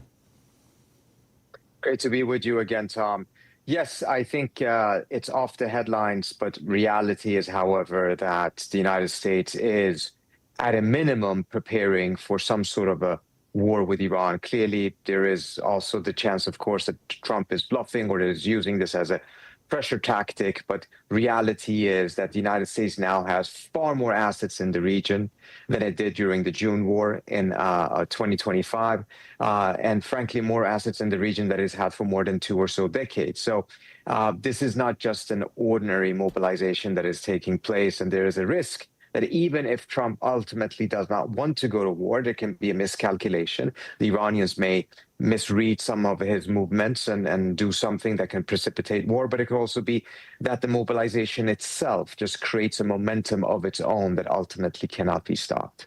I find it astonishing that I saw a report over the weekend that Iranian state television is playing video of Minneapolis on a loop, pointing out that the Trump administration has now killed 2 Minneapolis citizens, innocent people, and as if to say, see, our killing our people is not that big a deal. Trump is doing it too. Thoughts on how the propaganda is playing in Iran? I mean, right now, we are seeing so much misinformation, disinformation, and propaganda from almost all sides. And of course, it was to be completely expected that the Iranian system would take advantage of what is taking place in Minnesota to their own benefit. Whether that has any resonance with the population, I am quite skeptical of. We're having a situation in Iraq where thousands have been killed in just a couple of days. Some of the numbers that are thrown out there, I think, are not well grounded or with any clear evidence. But the fact that somewhere between 3,000 to 5,000 minimum have been killed, I think at this point seems to be rather clear. And for that to happen in just 2 or 3 days is very, very significant and shows the degree of violence that was used. Now, it is also so that you have several hundred police officers and members of this militia, the Basij, being killed as well. And plenty of video evidence that shows that there were at least elements within the protest movement that also used violence at a scale that we have also not seen in Iranian protests in the past. From burning alive police officers to burning fire stations, banks, mosques, et cetera, things that we've not seen before. I've spoken to someone who was out in the protest and pointed out that he had been in the protest in 2009 and many other protests. And back then, if elements started using violence, the rest of the protesters would step in and stop that. This time around, he said he didn't see it. Instead, he saw that the other protesters showed a tremendous amount of fear from some of these violent elements of the protest movement that seemed to be much organized and operating in a very clear and organized manner, which again was kind of out of sync with what the rest of the protest was. The overwhelming majority of people who went out and protested, and there were huge numbers, particularly on January 8th and 9th, were overwhelmingly peaceful. I think it's very important to make that clear. Is the Iranian regime facing a threat from a democracy movement within the country, or from a even more right-wing than they are, basically, kind of Iranian neo-fascist movement? It sounds like that, the people using violence, do they consider themselves revolutionaries who want to establish democracy, or are they just unhappy that the mullahs are not just doing it right or something? It's not entirely clear exactly who they are. The government, of course, says that these are U.S. or Israeli elements or armed by U.S. or Israel. On the normal circumstances, this would be what the government there always says, with or without evidence. This time around, it's a little bit more difficult to entirely dismiss that, mindful of the fact that the former head of CIA has said that the Mossad is present in Iran in the protests. The fact that Israeli officials on Israeli TV have said that on numerous occasions in the last 2-3 weeks. Now, they may have said that as part of a psychological warfare with Iranians. It may not be true. They still say it. But I think given what we have seen in terms of the very different kind of violence that has been used by those elements within the protest movement, it does appear as if this is something that is plausible in this scenario. And again, of course, we knew that the Mossad had a tremendous presence inside of Iran during the 12-day war that Israel started in June of last year. So that's a third possibility, is that this whole thing is being run by Mossad, essentially. Well, I wouldn't say that it's been run by Mossad. I would say that rather, a piece of it, because I mean, the overarching majority of the protesters are protesting an increasingly hopeless situation inside of Iran. The repression combined with an economic collapse and just utter desperation and hopelessness. And they are blaming the government for this. Doesn't mean that there aren't others that too are deserve to be blamed as well. And they're protesting against that. I mean, when the protests first started, it was in the financial districts because of the collapse of the currency. This was completely peaceful. And there was some violence used by the government in certain regions, but not so much in Tehran. On January 8th, everything changed. First, you had a massive amount of people going out and protesting, much larger than before, and then an unprecedented degree of violence used by the government to clamp down on it, which now has led to thousands being killed. We're talking with Dr. Trita Parsi, the co-founder and executive vice president of the Quincy Institute for Responsible Statecraft.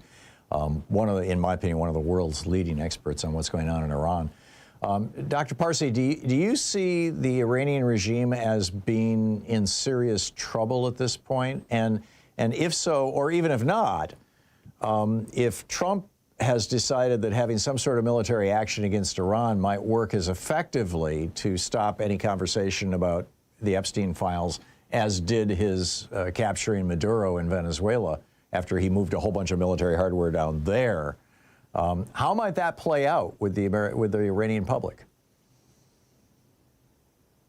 So, first of all, I think the government's own conduct, the entire theocratic system, defines what they have been faced with as an existential threat. So whether they're on the verge of collapse or not, they themselves treat this as existential. And they talk about it in their narrative as day 13 of the 12-day war, meaning that this was the 13th day of the war that the Israelis started, and really pinning the blame on the Israelis. Now, whether that means that they're on the verge of collapse or not is still not clear. I think there are some elements in the West that constantly think that they're about to collapse. But what I think we saw here is that this group of people are willing to use an unbelievable amount of violence against their own people not to lose power, because they do see themselves being completely cornered, and they do see themselves not having any exits. This is not the Shah's regime who, at the end of the day, he decided not to clamp down as forcefully as he could have. And he said later on that he didn't want his son to take over after a bloodbath, and he had options of where to flee. This is not the reality that this specific system faces. And as a result, even though their legitimacy is probably at the lowest it's ever been, they've never been seen as particularly legitimate by the broad-based population, but they nevertheless had a center of support. But even that center of support has likely shrunk. That center of support is also probably not content with the manner in which force has been used. But you're not seeing the type of movement, at least not among some of these exiled opposition figures, that actually manages to get defections and to get people to feel comfortable leaving their support for the system because of the undemocratic nature of the opposition itself, particularly certain elements of that opposition. So you're seeing perhaps a verge on collapse, but nevertheless a regime that is completely entrenched and is fighting back as the only option that they have. Right, and has never really allowed any opposition, coherent opposition to emerge. We have a little less than 2 minutes before we hit a hard break. I can't stop. I'm curious, maybe you answered it. This is kind of part of my last question. If Trump intervenes militarily with Iran, and I realize there's a whole spectrum of what that could mean, how will that play in Iran? Will that hasten a revolution against the mullahs, or will it harden the resolve of the Iranian people to stay with their people rather than go with the great Satan? Well, I think we have to remember in June, when the Israelis attacked, and they were hoping to see that people will come out on the streets and protest and overthrow the government, the opposite happened. There was a rallying around the flag phenomena, clearly not very long lasting. Whether they would do so today, after what the government has done in killing so many of its own people, is unclear. It's anyone's guess. I've spoken to people who are very skeptical that this could happen, but also people who think that ultimately, given the fact that a lot of these bombs that will be dropped by the United States would kill a large number of civilians, that you would nevertheless see at least some form, version of what you saw in June happen. So again, no one can know for certain. But what I think is important to understand here is that we have no examples of a regime change war successfully being executed without troops on the ground. And I don't see a scenario in which the United States would actually provide those troops. Right. I can see the Israelis perhaps trying to do something, but even they are in a very limited capacity to do so. Either one of us would end up but that may mean Vietnam scenario, wouldn't we? Yeah, but that may mean that there will be efforts to arm certain groups, and that may already have happened. But then we're looking more at a civil war situation rather than a regime change collapse. Yeah, thus the Vietnam analogy. Dr. Trita Parsi, it is always so enlightening to speak with you. I appreciate the clarity and thank you so much. Thank you so much for being with us. Quincy Institute, quincyinst.org is the website. Also, responsiblestatecraft.org. Thank you, Dr. Parsi. I'll be back with more of the news of the day and your calls in just a minute. 18 minutes past the hour. This is the Thom Hartmann Program. It's the place where smart people get their news. We'll be right back with your calls and the news of the day.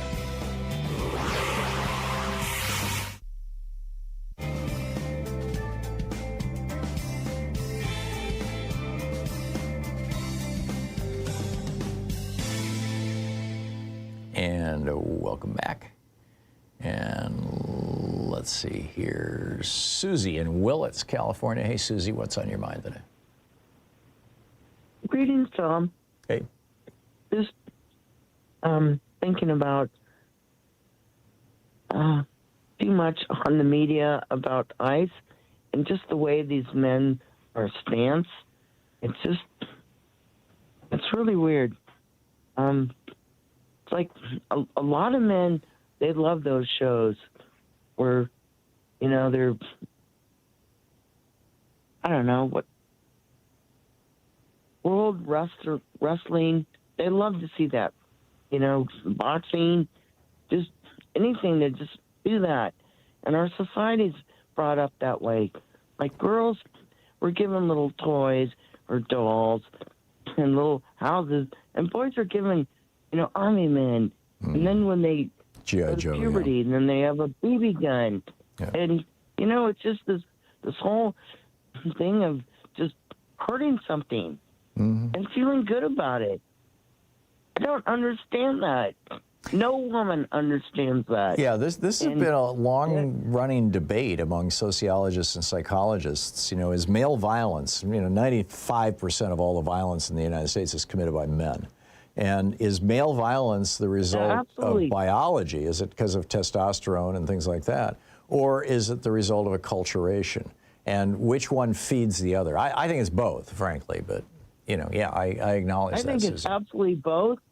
And when I see those testosterone stands with these ICE officers, who I don't even want to say officers, but ICE, it's sickening. Yeah. It's like it's a total domination, like, I'm going to come and Yeah, these are beta males. These are submissive men who are trying to imitate the authority figures that they want to be.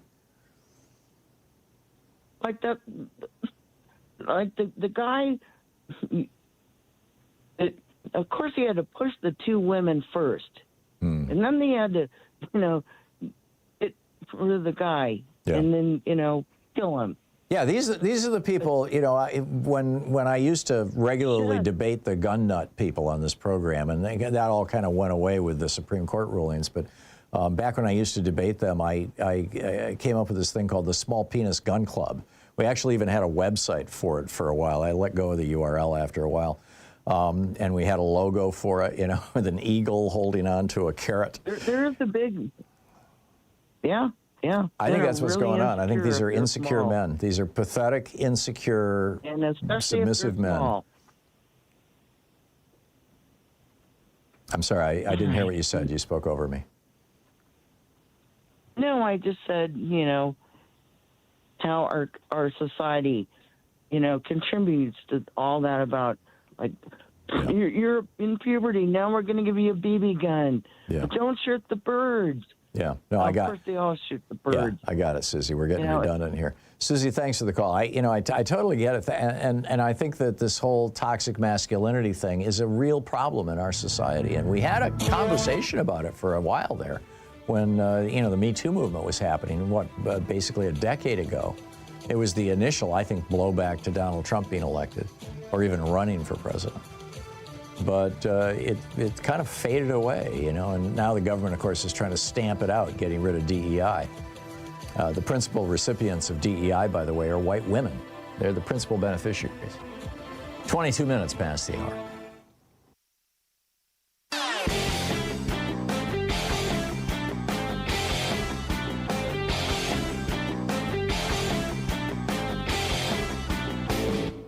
Change starts with you. You can be calling your Democratic or Republican representatives to let them know what you think by calling 202-224-3121. It's the Capitol switchboard. It'll get you right through to them.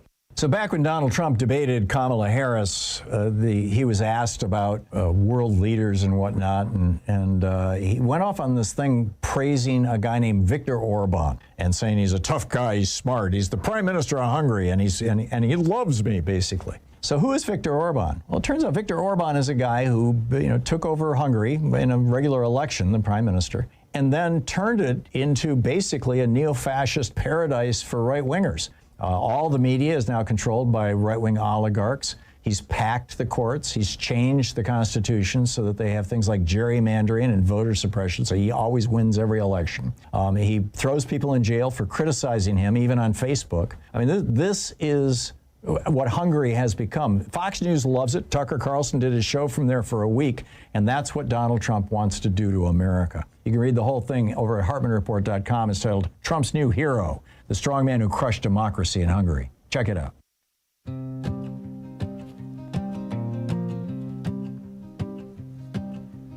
How many flags have to burn in the square? How many judges disappear into air? How many lies dressed up as law and order before we admit we're standing at the border of something older than we want to believe? Something that takes more than it gives, never leaves. How many democracies must fall before we admit they want the same outcome for us all? Different accents, different flags they wave, same old hunger for a frightened, quiet grave. How many freedoms must we trade before we say their names out loud? How many democracies must fall? 25 minutes past the hour. So Mark Carney went to Davos and gave a speech in which he basically said to the world, we have to stand up against Donald Trump. He has ruptured the transatlantic alliance, and ruptured was the word he used.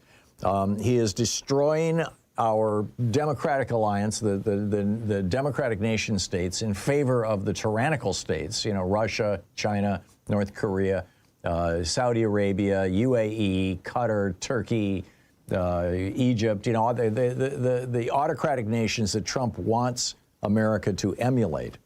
And Mark Carney said, no, not going to do that. And in fact, he's in the process of cutting a trade deal with China to basically, you know, China can supply a lot of things to Canada that right now the United States is supplying. I mean, keep in mind, Canada is the top export destination for U.S. products from 36 states.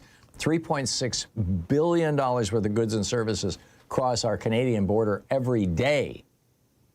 60% of U.S. crude imports are from Canada. 85% of U.S. electricity imports are from Canada.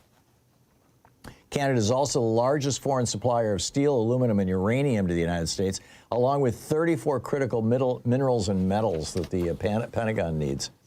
So, of course, you've got such an essential relationship with a nation that's right next door to you. What do? If you're Donald Trump, you screw it up.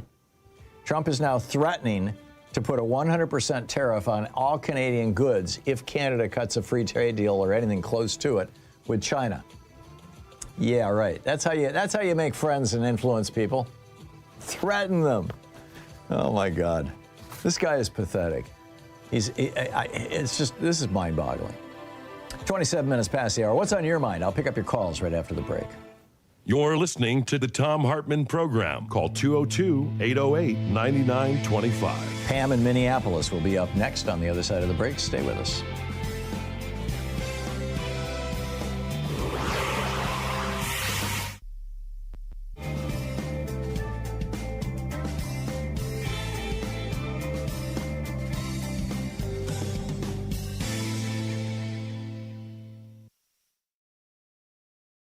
Our book today is The Poisoned City, Flint's Water and the American Urban Tragedy by Anna Clark. This is from the prologue. On a hot day in the summer of 2014 in the Civic Park neighborhood where Pastor R. Sherman McCathern preached in Flint, Michigan, water rushed out of a couple of fire hydrants. Puddles formed on the dry grass and splashed the skin of the delighted kids who ran through it. But the spray looked strange. The water was coming out dark as coffee for hours, McCathern remembered. The shock of it caught in his throat. Something is wrong here. Something had been wrong for months.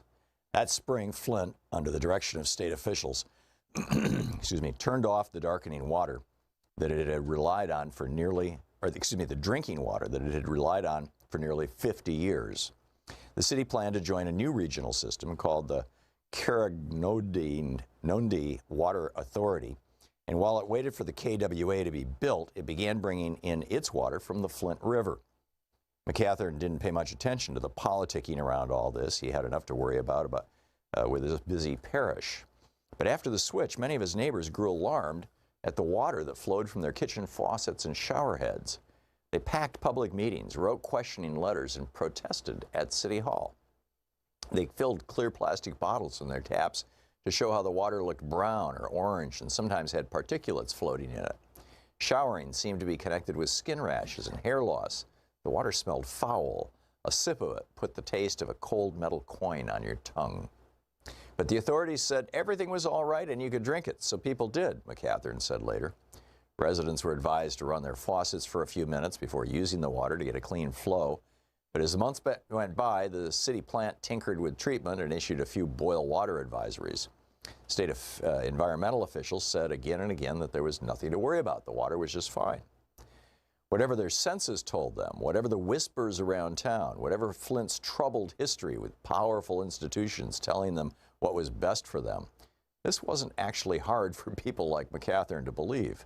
Public water systems are one of this country's most heroic accomplishments, a feat so successful that it's almost invisible. By making it a commonplace for clean water to be delivered to homes, businesses, and schools, we have saved untold lives from what today sound like antiquated diseases in a Charles Dickens novel: cholera, dysentery, typhoid fever. Here in Flint, it was instrumental in turning General Motors, founded in 1908 in Vehicle City, as the town was known, into a global economic giant. The advancing underground network of pipes defined the growing city and its metropolitan region, which boasted of being home to one of the strongest middle classes in the entire United States. McCatherine is a tall, bald man with a thin mustache and a scratchy rasp in his baritone voice. At the time of the water switch, he had led the non-denominational Joy Tabernacle Church for about 15 years. It was founded in the YMCA in downtown Flint, where it held baptisms in the swimming pool. But in 2009, it made a home in Civic Park, where a Presbyterian church closed after 85 years and gave its sanctuary over to the young and hopeful congregation. By then, Civic Park, one of America's oldest subdivisions, was a desert of deserted, historically significant homes, the pastor said. Built between 1917 and 1919 by General Motors and DuPont and Company, along curving tree-lined boulevards, the tidy houses were designed for Flint's auto workers and their families. But over the years, the neighborhood was blighted by vacancy. Empty 2 stories with lurching front porches and crumbling roofs sat alongside crisply painted homes where Flint residents, they sometimes call themselves Flintoids or Flintstones, still live their lives. When the sound of gunshots on the street outside interrupted services, McCatherine gave a nod to the church musicians, urging them to play louder. Some called Joy Tabernacle a thug church, he said, but McCatherine saw the good. The young men filling his pews built a proud society, if not by getting their names on the honor roll, then by tagging their names with spray paint. In the end, people just want to be seen. The ghosts of the past went well beyond Civic Park. Between General Motors and the United Auto Workers, the city had been a flourishing hub for American innovation. There were more than 100 different manufacturing establishments in town. 10 of them employed at least 1,000 people each. And they not only made automobiles, but paints, varnishes, tools, dyes, cotton, textiles, and a wealth of other products. Flint had one of the highest per capita incomes in the entire nation. And despite being severely segregated, it was a magnet for African-American migrants from the South. When Vice President Hubert Humphrey stopped by during the campaign for the 1964 presidential election, he praised Flint for, quote, zooming ahead with unbelievable growth and progress. Workers earned wages that are very good, Humphrey said, and, quote, because of the great labor management program in the community over many years, there has been a constant rise in the standard of living, end quote. Away from the assembly lines and the executive suites, the people of Flint felt that the city just shouldn't be a place to work. It should also be a place to thrive. Charles Stewart Mott, an auto pioneer who became GM's single largest stockholder and 3-term mayor, created a nationally renowned community schools program that provided education, skills building workshops, and social influence and social services. The book, The Poison City.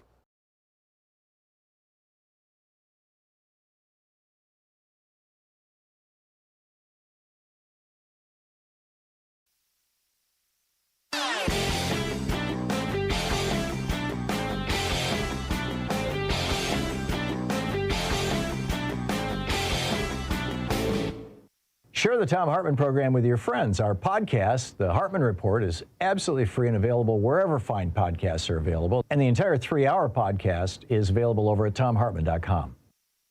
Way back in 1964, when Lyndon Johnson signed the Civil Rights Act, the Voting Rights Act, the Republicans started this rant about how the election of 1960, Jock Kennedy stole that election, and there's voter fraud in America. And it became a thing. They started this thing called Operation Eagle Eye. William Rehnquist was running it in Arizona, trying to intimidate Hispanics and African Americans into not voting, essentially. They have now used this claim that non-citizens are voting, this voter fraud claim, in virtually every red state to make it harder to vote, to purge people off the voting rolls, to make people's votes not counted with their exact signature matches.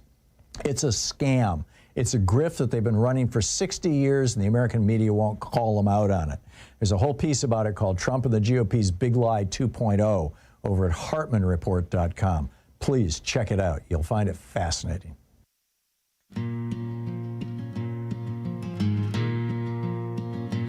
They say it's paperwork and process, just names and files, just rules applied. But the engine's idle in the daylight and the faces hide behind what's implied. No warrant waived, no questions answered, just hands on guns and orders barked. If this is law, then why the silence? Why the masks? Why leave the dark? So tell me, what is ICE really doing? Who is this meant to scare tonight? If it's just a law, why all the fear? If it's just justice, why the sight of doors kicked in and voices shaking, of cities told to look away? What is ICE really doing, and who decides who's safe to stay? 36 minutes past the hour. Welcome back. Picking up your calls here. Pam in Minneapolis. Hey, Pam, thanks for listening to KTNF. What's on your mind today? Hi, Tom. I'm calling. I'm a 72-year-old woman from downtown Minneapolis, and I'm calling with a warning. My husband and I are both regular unpaid protesters. We belong to Indivisible, to 50, 51, and to a church group where we pack food for our people who are afraid to come out of their homes now. Mm-hmm. A warning came out on Reddit that was under the account of a member of 5051. Mm-hmm. We received it through our protest group through Signal. And what they're warning is that ICE is now dressing differently. They've decided they want to look like down-home Minnesotans, and they're wearing jeans, stocking caps. They have masks off. They're wearing the red whistles around their necks. They are driving different vehicles. They're no longer, well, they still have the big black SUVs, but they also have white vans that will even have insignia like a plumber on the side of it. They put stuffed animals and things on the front dashboards to make it look like it's just some vehicle. I think I heard somebody mention earlier about the hotel mess last night over in our university area. We could see those white vans on videos from there, and we've seen the guys in the jeans and stuff in other videos that they are, still knocking people around. They also are invading or infiltrating, I don't know what you want to call it, our protest groups. They are offering to do food delivery at these churches. We have been background checked and vetted that we can do this, but not all groups are doing that.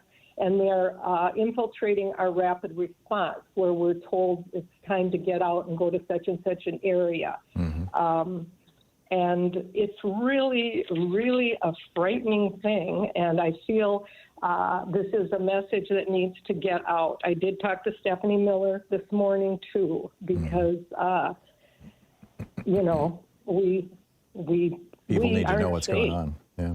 Yeah, this is something. And people can look it up on Reddit. It's, like I say, it's under the 5051 account. Mm-hmm. And the guy does a very good job of explaining it. Yeah, and like I say, we've seen these guys in the videos. Yeah.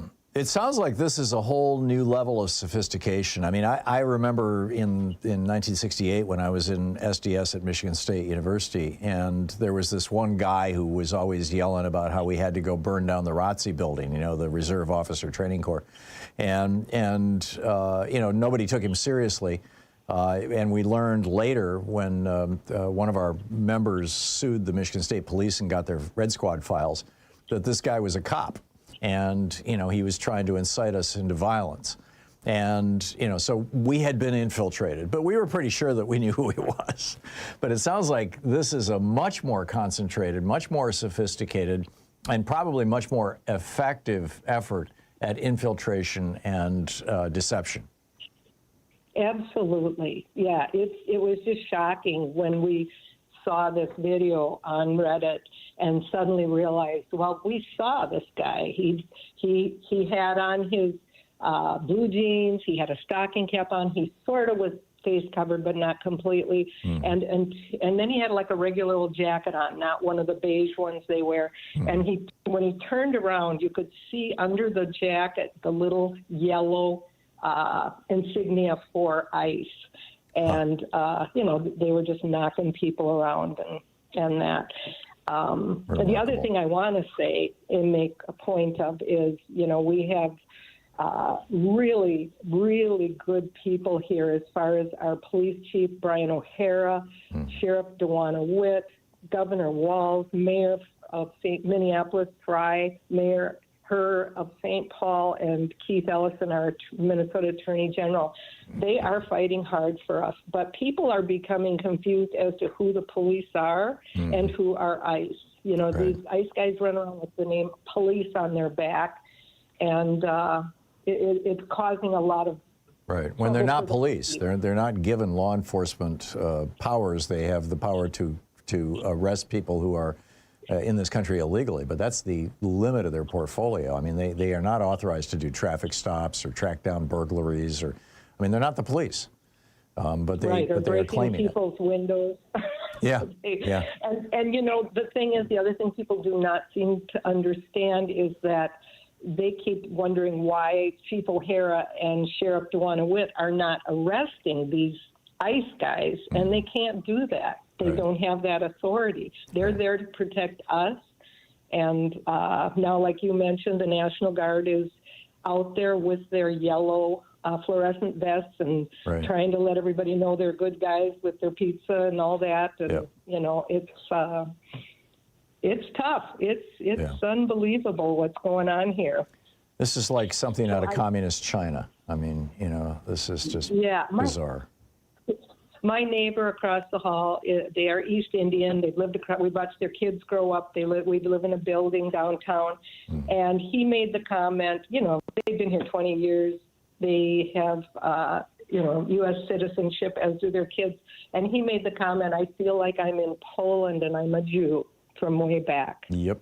Because they're afraid. And, you know, his wife said, I don't want to, I shouldn't have to carry my passport. And I said, no, you shouldn't have to, but you need to.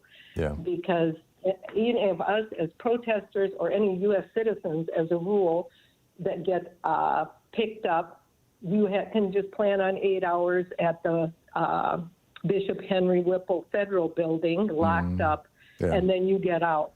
Yeah, it's amazing that J.D. Vance's wife could not drive around Minneapolis alone in her car, you know, without being harassed by ICE. Pam, thank you. Thanks for the information. Thank you. And I just want to say we need the world, we need the U.S., we need people to protest and join us in this horrible thing, because if it doesn't stop in Minneapolis, it's coming for you. Yep. Amen. Thank you. Pastor Niemöller's poem bears repeating. Thank you, Pam. George in Cripple Creek, Virginia. Hey, George, what's on your mind today? Hey, Tom, how you doing? Yeah, really interesting article in Izvestia this weekend. Dmitry Kornev, Russian military analyst. Adjacent fortress, U.S. turns Greenland into key missile defense outpost. Golden Dome over Greenland will allow the U.S. to intercept missiles launched from Russia over the Arctic Circle and track Russian Northern Fleet submarines as they try to enter the Atlantic. And the Golden Dome, which will use new phase array radar and long-range missile interceptors, will allow the U.S. to shoot down any missiles launched from Russia over the Arctic Circle. And will also base a squadron of F-35 Lightning II fighters that can operate in extremely low temperatures, and that'll control the airspace over the Arctic area. And we're going to revive the SOSUS hydroacoustic sea-based surveillance system between the Greenland, UK, and Iceland, and make it almost impossible for Russian Northern Fleet submarines to enter the Atlantic without being noticed. And we're going to station Virginia-class nuke attack submarines in the deep water ports in Greenland to retain a permanent presence in areas previously considered Russian internal waters. So, yeah, he's saying all this will change the balance of power in the Arctic region. Do you think his analysis is accurate, George? I think, yeah, we can, of course, the Golden Dome is many years in the future. Right. It all depends on getting that built up. Right now, like I say, this is a year, at least a couple years in the future. But yeah, if the U.S. was able to do that, I think he's right. Interesting. So how will Russia, in all probability, respond to this? Do they consider this a provocation? Yeah, well, the interesting thing was, though, they didn't, and they have, the great Northern Sea Route, which is their main commercial link between, Europe and Asia to China and all that. And they say it isn't a threat to that because the Northern Sea Route lies mainly in Russian-controlled waters. Mm-hmm. Interesting. Very interesting. Well, another thing to keep an eye on here, George, right? For you too, Tom. New Netflix series, 11/22/63. 2016, a main English high school teacher goes back to 1963 Dallas to try and prevent the JFK assassination. Oh, interesting. And the last episode contains a warning about changing past history. I think you'd find it extremely interesting. Wow. I'll check it out. Excellent series. Chris Cooper and James Franco. To Thom Hartmann. Visit ThomHartmann.com for audio and video archives. Sorry, but that guy always steps on us. George, thanks a lot for the call. It's always nice hearing from you. 6 minutes past 8.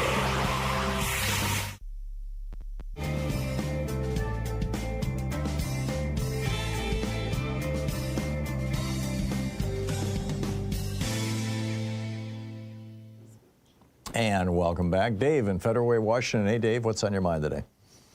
Hey, not too much, Tom. That 11/22/63. Mm-hmm. That's the last Stephen King book I read. Yeah, Sean just said she just finished reading it too. Yeah, it's pretty good. And the you're right. This is submit or obey or die. Okay, that's the overall royal message, as it were.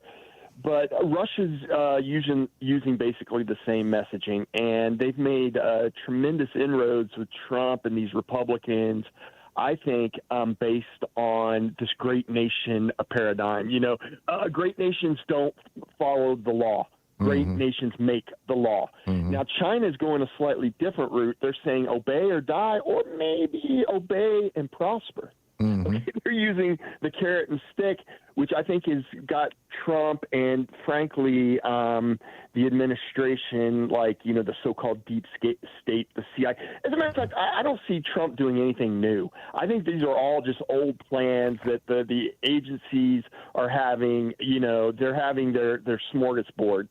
They're having their cake and eat it too. And the thing is, with this Trump guy, and the thing is this is what's got him so infuriated about the Canada-China deal.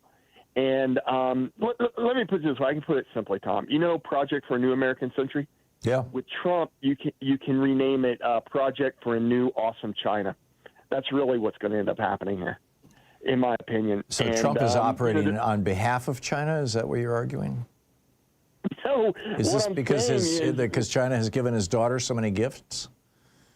Well, what I'm saying is Beijing is using what I believe is going to be a smarter tactic and ultimately prevail. Is they're saying, look, they're using the scare. We have the biggest army in the world, obey or die. But they're also saying maybe obey and prosper. Yeah. No, every country that we have pulled out of, via USAID, they're going into with Belt and Road. Yes, and the main point that a lot of, no offense, but I think a lot of liberals are missing is when, George Bush and all those guys, they basically just wanted permanent U.S. bases everywhere. I remember this guy, this general, telling me that his son would serve in Iraq just like he served in Germany in the 1980s. Iraq would be the new Germany. The problem is, if you look at climate change and everything, the effects of that, these countries don't have much that are of value. Oil, hydrocarbons are kind of going away. They don't have much that real estate's about all they got. Yeah. And let's just face it, they were giving us a bill that was too high. It wasn't the protests, even though, I'm grateful for all that. But, it was really Iraq and Afghanistan kept raising the prices on everything. And the bases kept getting smaller and smaller, the chunk of real estate. In Trump's mind and CIA, their collective minds, that's not empire. They want the good old American empire to dominate. And to tell you the truth, the scariest thing I've heard came from Susie Wiles. She said that J.D. Vance was a conspiracy nut. don't know what she meant by it, but I know what it means. Yeah. J.D. Vance scares me way worse than Trump. Oh yeah, he's a hardcore devotee of the Dark Enlightenment and Curtis Yarvin and Peter Thiel and the whole bunch of them. Dave, thanks. Always good to hear from you. It's 10 minutes before the hour. I'll be back with more of your calls in just a minute. It's the Thom Hartmann program, exposing the con in conservative. We'll be right back with your calls.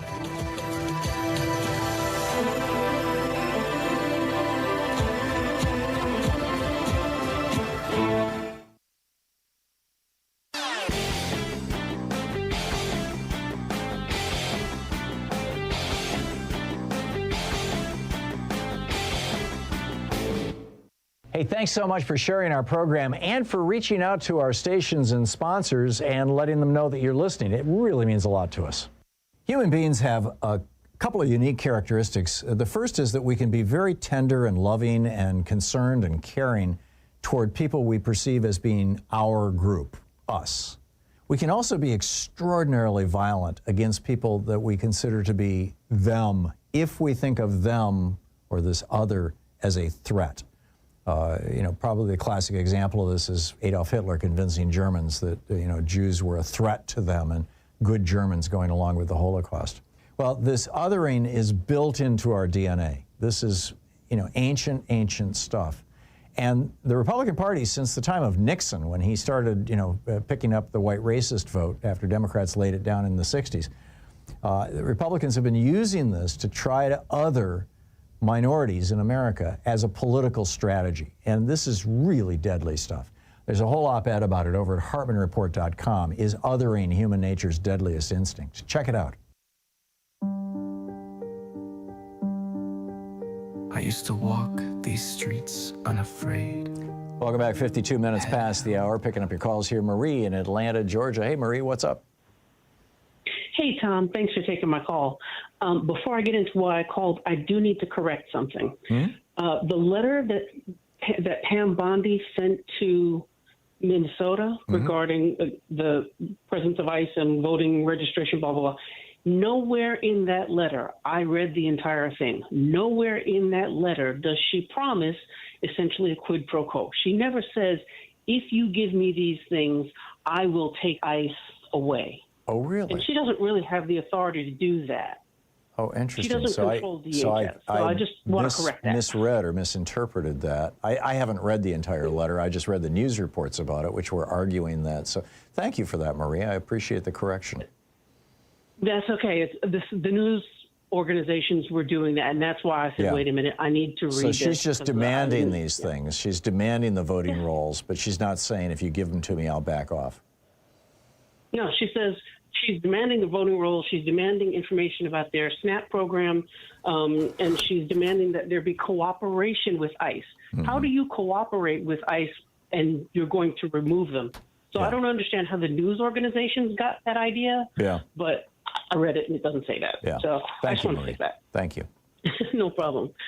Second thing, a year ago, can't believe it's been that long, but a year ago, after the inauguration, I called you and I said that I had reason to believe that they were studying, they being these folks who are now deployed on our streets as quote-unquote ICE, that they were studying and training on the tactics of the Rhodesian Special Forces Unit.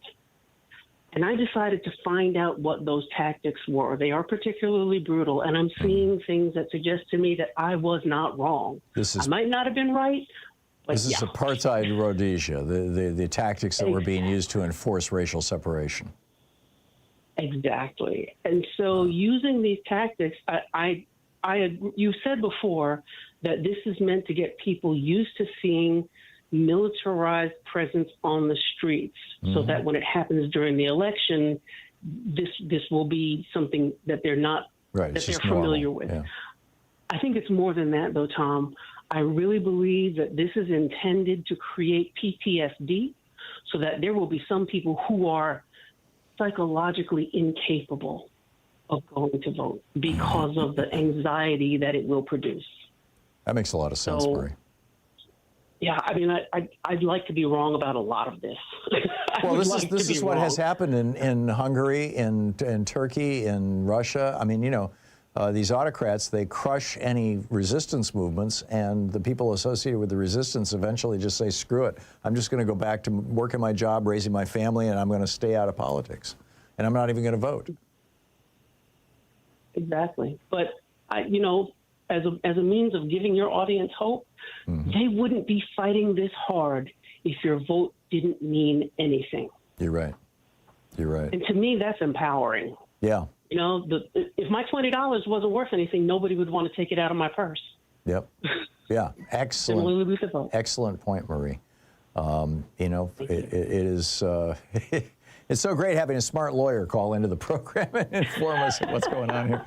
Marie, thank you. Thank you very much. Thank you. I appreciate the call. Jim in Tampa, Florida. Hey, Jim, thanks for listening to WMNF. What's up? How you doing, Tom? Fine. Are you still keeping your head together since the Monday, and you've been getting some of these callers? Hello. I am. What's on your mind, Jim? We're tight on time here. Okay. Number one, I know now how to know if you're a terrorist. Anybody who comes up to me and says, "Dude, I'm not mad at you," I run. They're a terrorist. And so on. But I ran into an article, and this is kind of off topic, ran into an article from 2007. It tells about the richest of the rich in a new Gilded Age. It was 2007. And it says, in other words, James Siegel, who was executive of Costco, said they're putting a message out that the message is the brilliance emanates from the top. Well, it doesn't emanate from the top. It's his own salary as chief executive was a lot, but it says the message is that it goes from the top, but it's the worker on the floor that does the job. Yeah, Costco respects their workers and pays them well. I mean, it's a big deal. Jim, thank you. Thank you very much. And thanks for listening to WMNF. We'll be right back. You're listening to Thom Hartmann.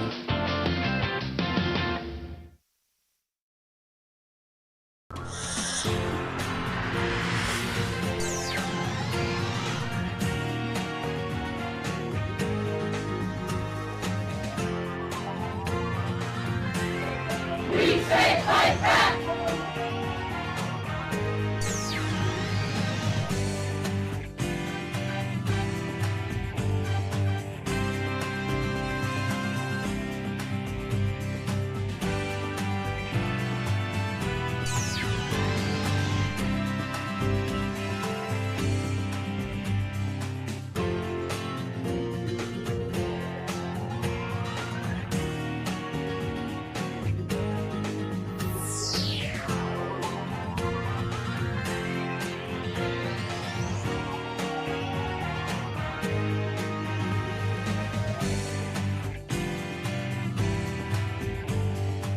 Our book today in the Thom Hartmann Book Club is The Recurring Crises of American Democracy, 4 Threats. I think 4 Threats is the actual title, by Susan Bettler and Robert C. Lieberman. And this is from my well-dog-eared copy. I have read this book cover to cover. It's an amazing book. This is from the introduction.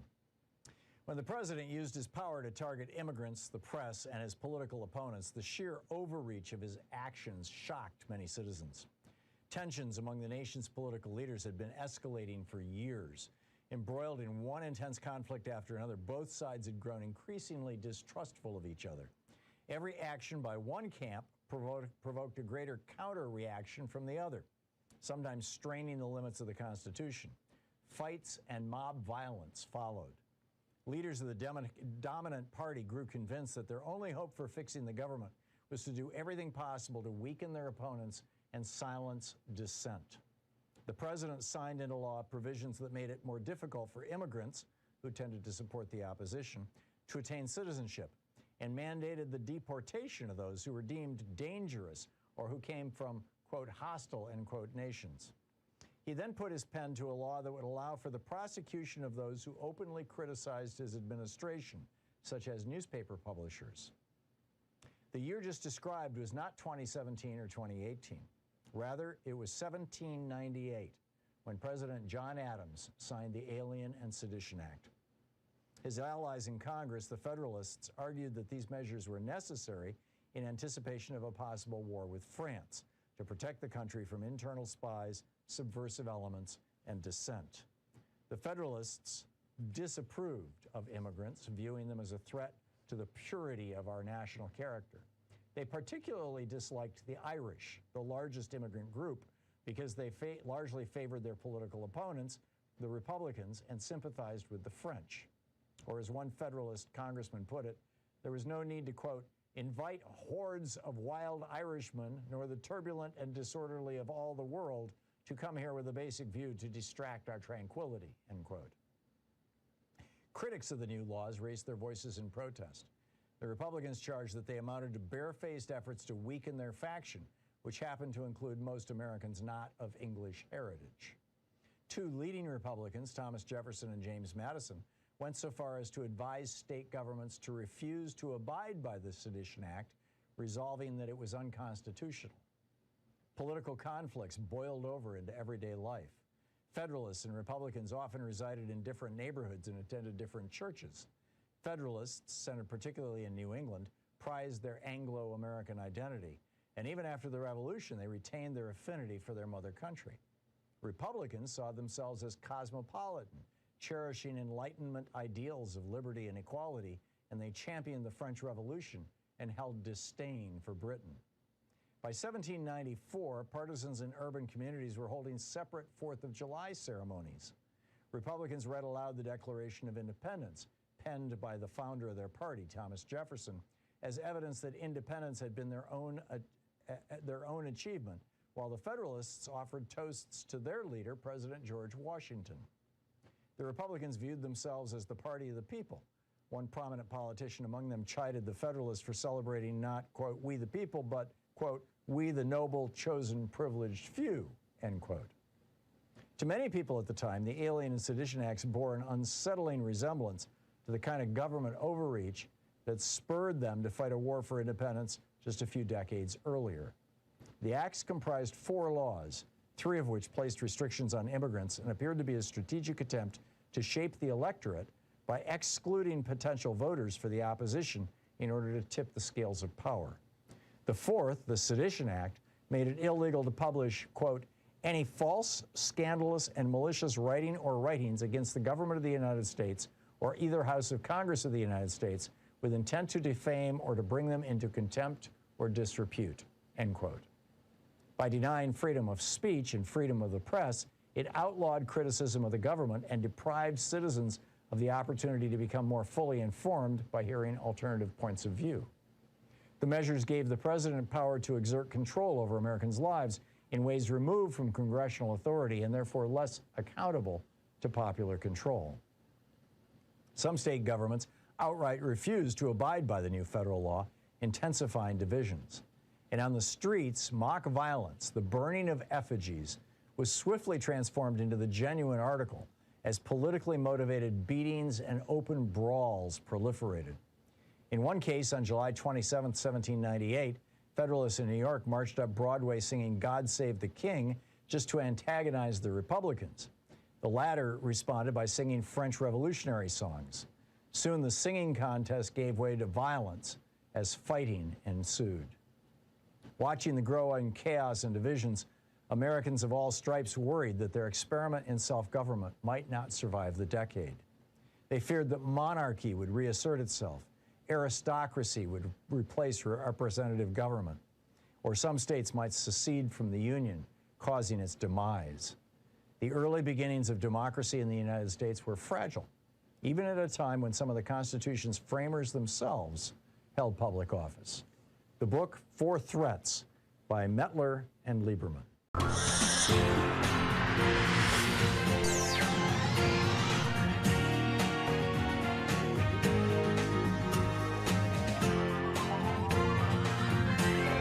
We say fight back!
This is the Thom Hartmann Program. Welcome to the third hour of our program. Paul Krugman, the award-winning economist, says that the Trump administration will not back down because they're afraid of humiliation.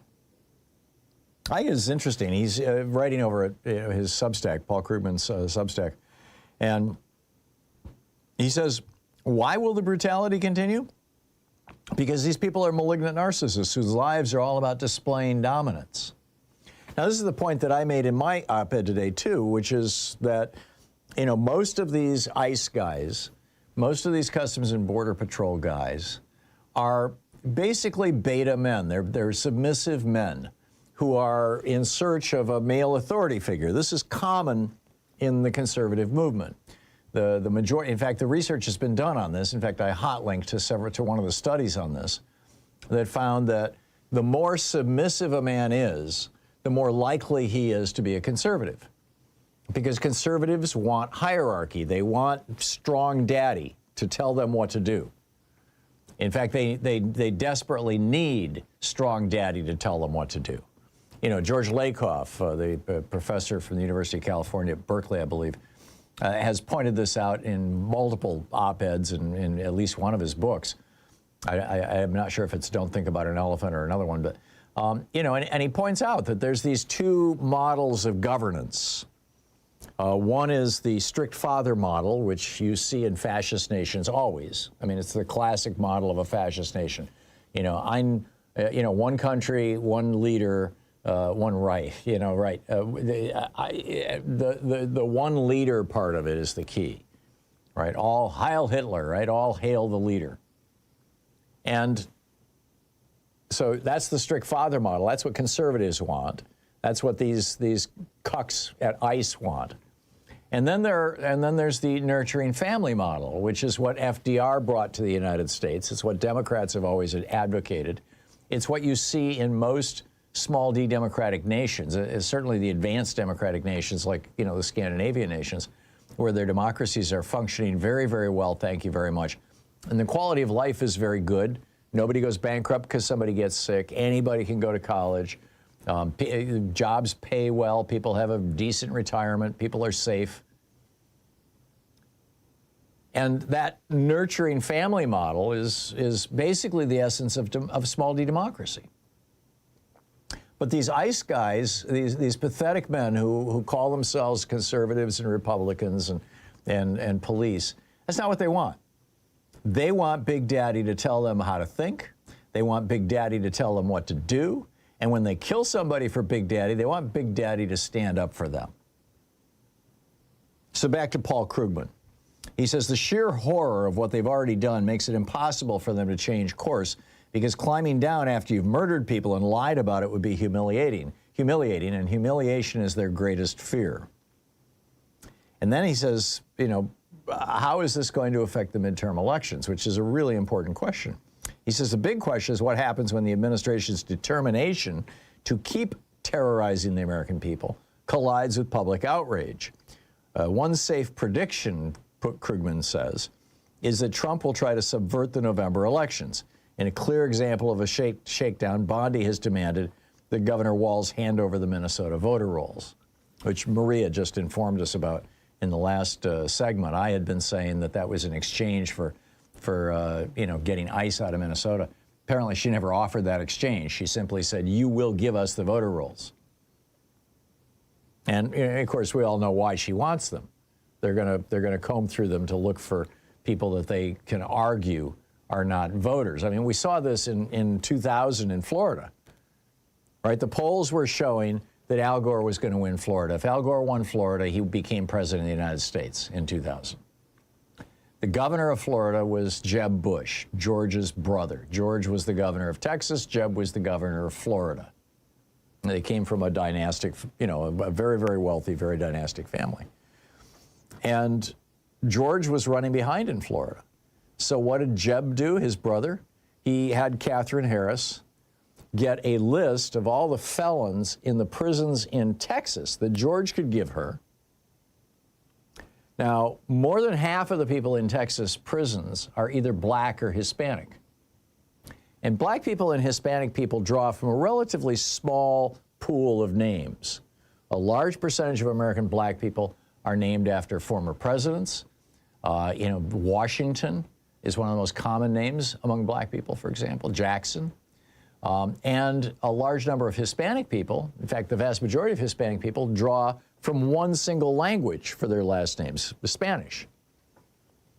Whereas among white people in the United States, you've got this huge diversity. You got people with Slovakian names and Slovenian names and Swiss names and Swedish names and Norwegian names and German names and English names and French names and Greek names. And, these are all the white people, right?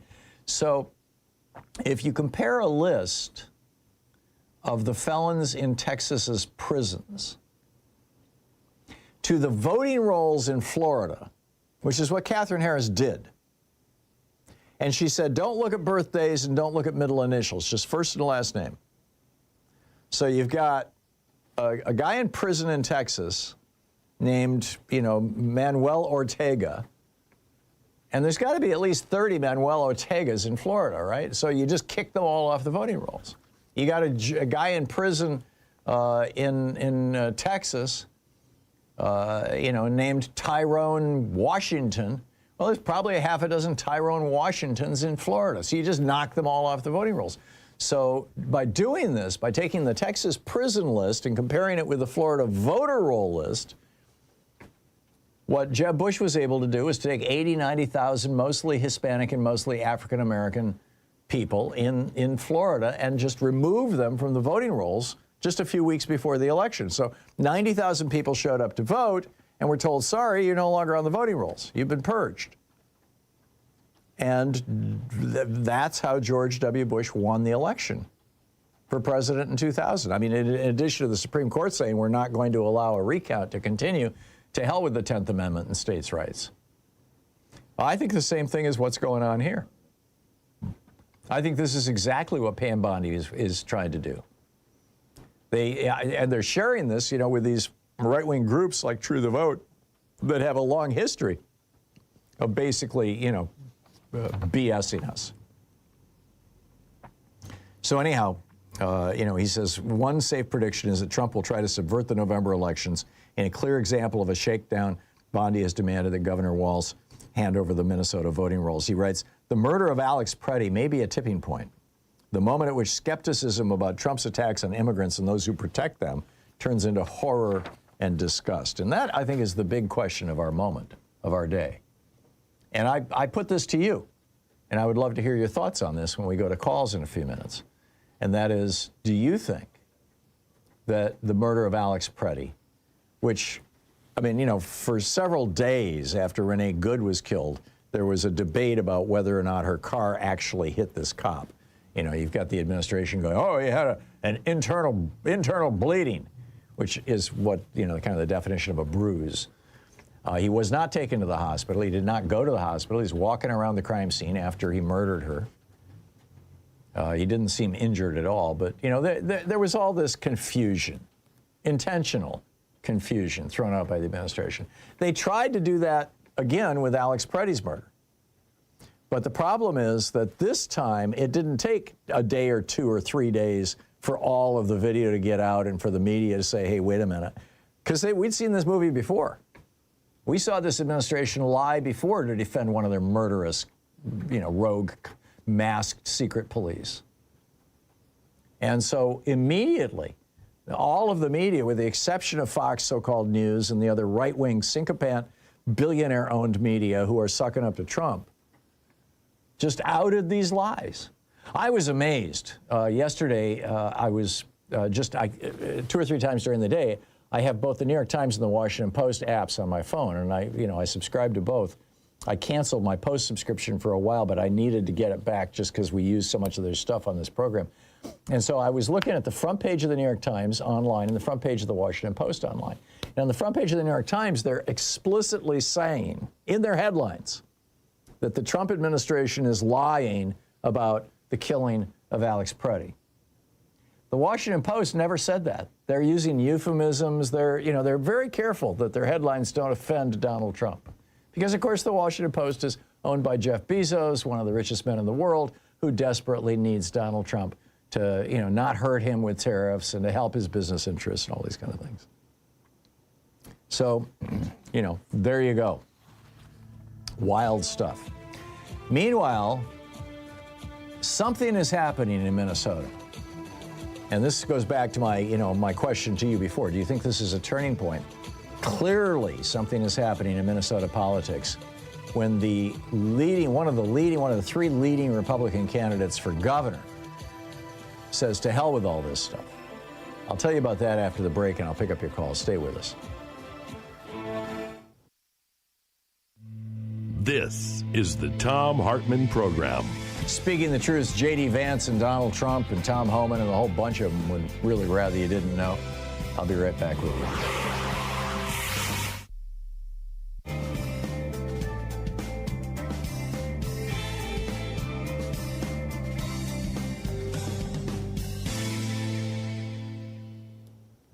And welcome back.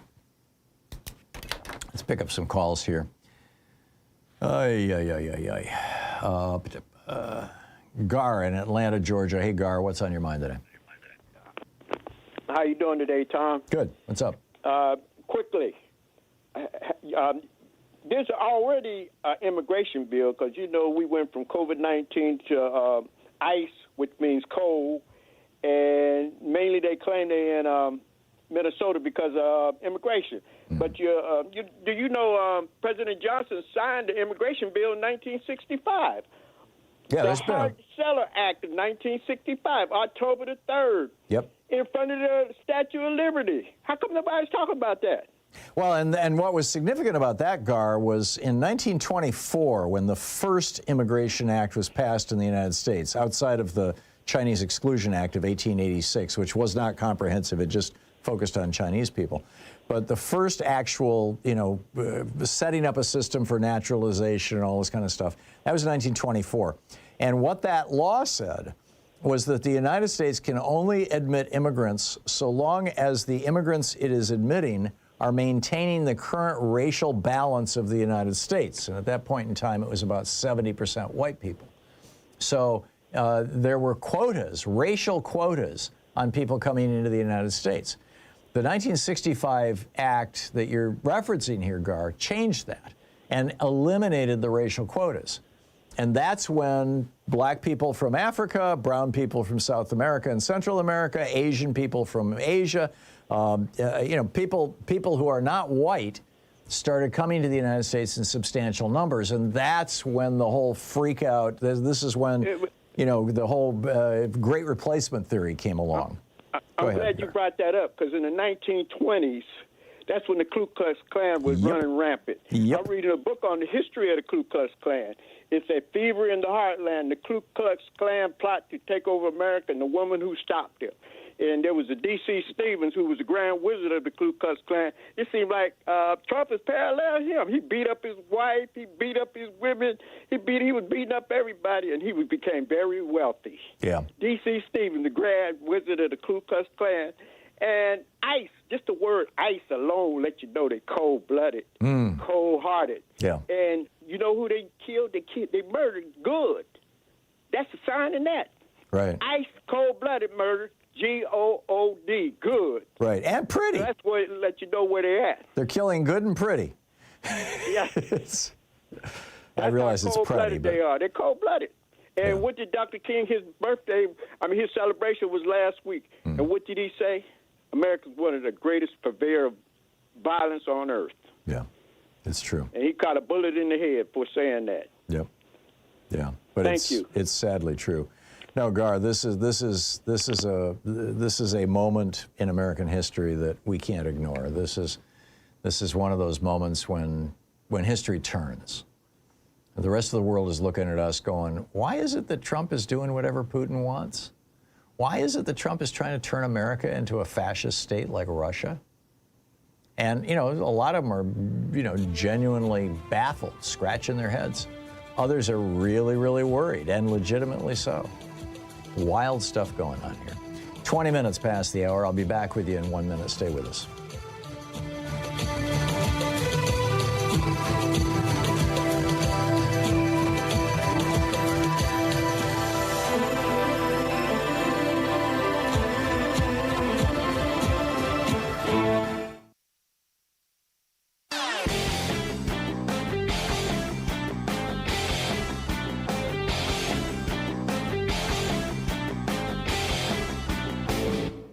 Missed my opening rant today? It's usually published over at HartmannReport.com, where you can read it and share it with your friends for free. Check it out, HartmannReport.com. They called it blood libel, what the Germans were doing against the Jews, claiming that they were using the blood of Christian children to make their matzah. We've got a new blood libel now here in the United States. J.D. Vance and Donald Trump lying through their teeth, arguing that black Haitian immigrants to the United States, legal immigrants with green cards in this little town in Ohio, are eating pets. This is another libel that goes way back. In the 1890s, people were claiming German and Dutch immigrants were eating pets. Then they claimed in the 1880s, and actually as recently as last year, a restaurant got shut down in California because of claims that they were serving pets. They weren't. But it was an Asian restaurant.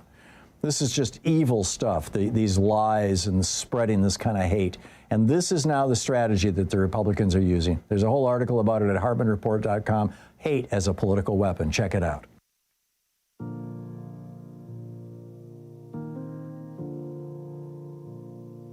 I heard a crown hit the marble floor. Didn't come from God, didn't come from law.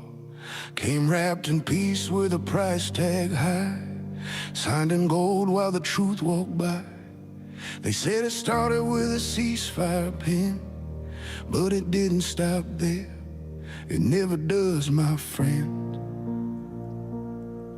One chair, one name, one iron hand. Drawing borders, no vote ever planned. Who made you king of the world tonight? Who gave you the earth and the stars in the sky? No ballots cast, no people heard. Just a throne built on $1 billion word. You don't rule me. You don't rule us. You don't get the world because you say you must. They called it peace, but it smelled like fear. Pay a tribute or disappear. No checks, no courts, no final say. Just loyalty bought and thrown away. Pass the crown to the chosen son. That's not justice. That's how empires run. We buried kings on this land once before. Now you're knocking on democracy's door. Who made you king of the world tonight? 24 minutes past the hour. Welcome back. So Chris Medell, M-A-D-E-L, I think I'm pronouncing it correctly. John shared that with us a few minutes ago. He's a Republican, and he's an attorney in Minneapolis. A well-known guy, popular guy. He's one of the top candidates for the Republican primary for governor of Minnesota. And Tim Walz is not running for re-election, so, it's wide open on both sides. But Chris Medell was probably going to be the next Republican candidate for governor until last night. Last night, he stepped up to the microphone, and he said that he had originally supported the goals of Customs and Border Protection and ICE, getting the worst of the worst out of our cities. But he said, but the effort has, quote, expanded far beyond its stated focus on true public safety threats. Keep in mind, this is the Republican candidate for governor of Minnesota. He said, United States citizens, particularly those of color, now live in fear. United States citizens are carrying papers to prove their citizenship. That is wrong. He went on to say, and again, this is the guy who could have been the next governor of Minnesota, although I kind of doubt the Republicans are going to have much of a chance in Minnesota this year, no matter what, but you never know. He said, and I quote, National Republicans have made it nearly impossible for a Republican to win a statewide election in Minnesota. It's unconstitutional to weaponize criminal investigations against political opponents and for ICE to raid homes with only a civil warrant. Driving while Hispanic is not a crime, neither is driving while Asian. I would add, neither is driving while black. I mean, they're specifically focusing on people they think might be Somali immigrants in Minneapolis. So here we have a Republican with the courage to stand up and speak out about the vicious, racist horrors that are being visited upon the state of Minnesota by the Trump regime and by the criminals who are heading up the Trump regime. And he's saying, screw it, I'm not going to run for governor because there's no way I can win because you guys have just made everybody hate the Republicans. Fascinating stuff. Keep an eye on this guy. Is he going to become a Democrat? Is he just going to go back to practicing law? I mean, I don't know him personally. I know very little about him. It's going to be interesting to see how this all plays out. 27 minutes past the hour. I'll pick up your calls on the other side of the break. Dawn in Minneapolis will be up next. Stay with us. You're listening to the Thom Hartmann Program. Call 202-808-9925. Defending America from the weapons of mass deception. I will be right back with you.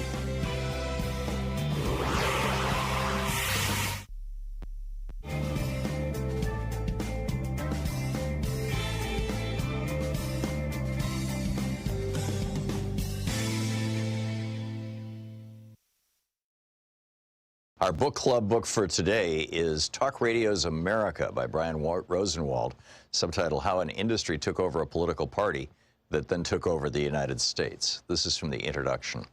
August 1, 1988 marked the beginning of the long road to President Donald Trump. But even political junkies took little notice of the fateful events that unfolded that day as a failed disc jockey and former Kansas City Royals executive named Rush Hudson Limbaugh III made his national radio debut. Only a small audience tuned in. So poorly commemorated was the moment that we don't even know how many stations broadcast day one of Limbaugh's syndicated program. Limbaugh claims the show began on 56 affiliates, while other counts range from 57 and 87. From the beginning, the show was brash, entertaining, controversial, and boundary pushing. Before Limbaugh, this sort of programming did not exist outside major cities. In 1983, there were just 59 talk radio stations nationwide, and the program on many of those stations consisted of advice shows, staged interviews, and caller-driven discussions of everything from neighborhood schools to abominable snowmen. Most talk radio programming focused on local concerns, and most of the industry's stars, such as Larry King and Jesse Raphael, had left-of-center views but rarely shared them.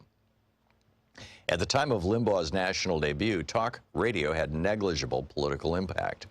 In talk radio hotbeds such as Boston, hosts might influence local and statewide policy debates, especially on visceral issues such as seatbelt laws, but talk radio was not a partisan force, and it had no role in national politics.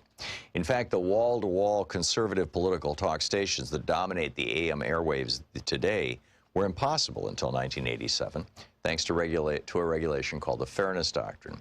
That year, however, the Federal Communications Commission eliminated the policy, which required broadcasters of opinionated programming on controversial issues to offer an array of viewpoints.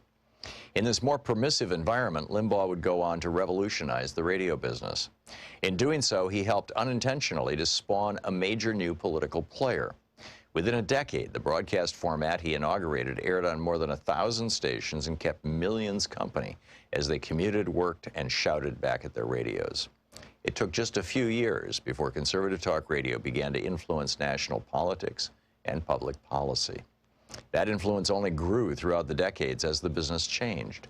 Over the course of the 1990s and early 2000s, the number of nationally syndicated talk shows rose dramatically, and the content of talk radio programs became increasingly political and conservative. Liberal pundits and some scholars agree on the broad outlines of the story. Conservative station executives, conspiring with their Republican allies, built a format modeled on Limbaugh's program. and thousands of Limbaugh wannabes cropped up all over the country. Executives, hosts, and politicians turned talk radio into an appendage of the Republican Party, using the platform to get Republicans elected and advance the party's agenda. The success of talk radio led to the development of partisan and ideological cable news networks, and some hosts complemented their radio shows with primetime cable programs. Eventually, this content found a home in the new digital sphere, with equally strident cheerleaders proliferating on blogs and other online publications. This narrative makes sense, especially to liberals. After all, many conservative media executives and their corporate political action committees donate to Republican candidates, and most hosts champion conservative candidates and causes. But this narrative is wrong. In reality, the story of talk radio's emergence as a popular conservative format and the impact it had on American politics weaves together two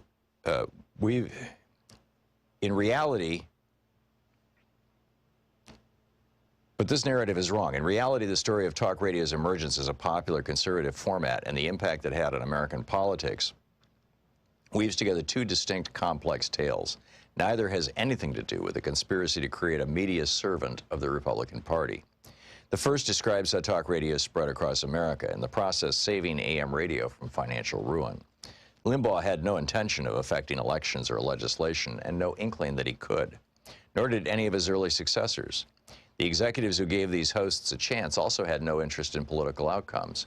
Hosts and their bosses were in business. They wanted to captivate listeners and make money, and they discovered, essentially by accident, that conservative political talk in the mouth of an entertaining personality achieved this. Conservative hosts had strong opinions, but their primary goal was, and still is, financial gain. And it is because they realized financial gain that more and more stations invested in their style and content while divesting from competing formats. The second story concerns talk radio's transformation after 1995 into an almost entirely conservative and doctrinaire medium that eventually spawned successors in other media, took over the Republican Party, and reshaped it in hosts' and listeners' image.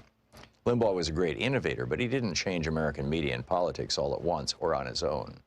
In conservative talk radio's early days, hosts shared stations with liberal talkers and apolitical programs. There was not an immediate sense that conservative radio was the future either. But gradually, its success snowballed thanks to trial and error in the radio business, regulatory changes, political events, happenstance, and most importantly, listener behavior. Hosts also got a boost from marginalized conservative Republican politicians who realized that talk radio would enable them to circumnavigate the mainstream media, and deliver their message directly to voters. The book, Talk Radio's America.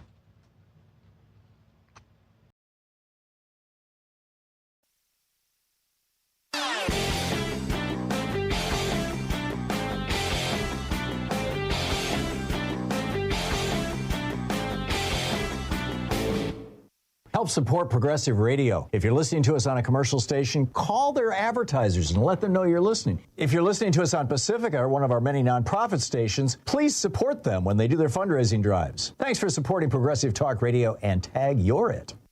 Donald Trump lost, voter suppression won in 2024. That's the headline over at HartmannReport.com, and just a brilliant article written by Greg Palast exclusively for the Hartmann Report. He writes, Trump lost. That is, if all legal voters were allowed to vote, if all legal ballots were counted, Trump would have lost the states of Wisconsin, Michigan, Pennsylvania, and Georgia. Vice President Kamala Harris would have won the presidency with 286 electoral votes.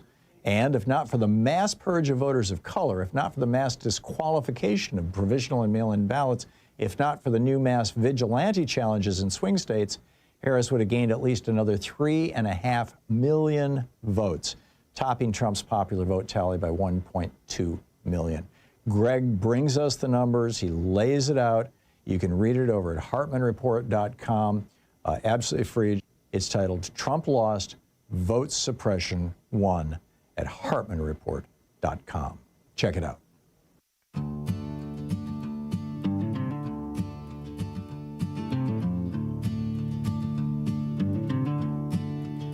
Under Trump's rule, obedience is law, and defiance is treated like a crime. But the heartbeat of a nation won't be broken. We've stood up every single time. Fear tries to own the moment, but courage remembers how to rise. We rise up from the shadows, take our country back again, with truth as our banner, and the law our closest friend. 36 minutes past the hour. Welcome back. So this is fascinating. The FBI director, Kash Patel, you know, the Trump toady, told Fox News, and I quote, now, by the way, as you listen to this quote, just remember Kyle Rittenhouse had his mother drive him all the way up to Minneapolis from down near Chicago, I believe it was, with an AR-15 just so he could go kill protesters at a Black Lives Matter march, and he killed 2 and blew part of the arm off a 3rd. And the Republicans love him. He does fundraisers for the Republican Party all over the country. Still does. He's lionized. He's a speaker at CPAC. He's, oh my God, look at this. He brought a loaded gun to a protest and he killed 3 people, or killed 2 people and almost killed a 3rd. He's our hero. Brought a loaded gun to a protest.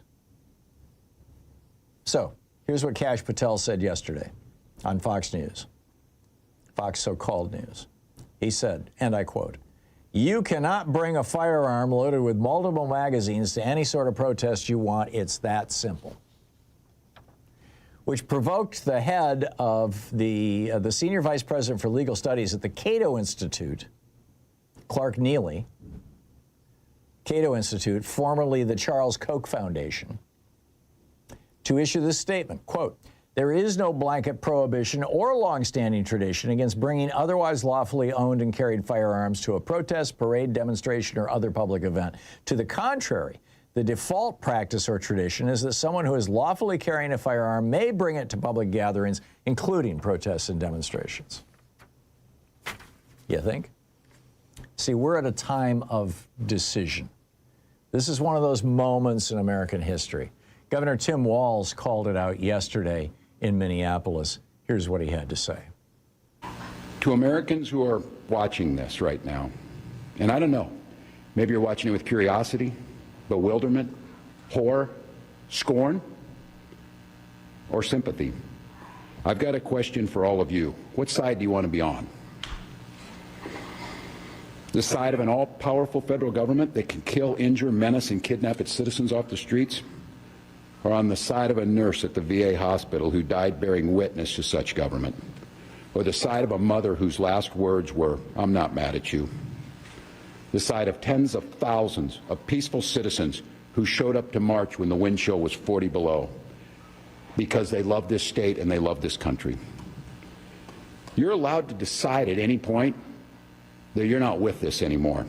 If you voted for this administration, heck, even if you thought Operation Metro Surge was a good idea, sounded like the thing to do a month ago, you're still allowed to look at what's happening here in Minnesota and say, this isn't what I voted for and this isn't what I want. I ask you not to stand by idly. Speak out, share what you're seeing, and urge others to put politics aside. To America. There you go.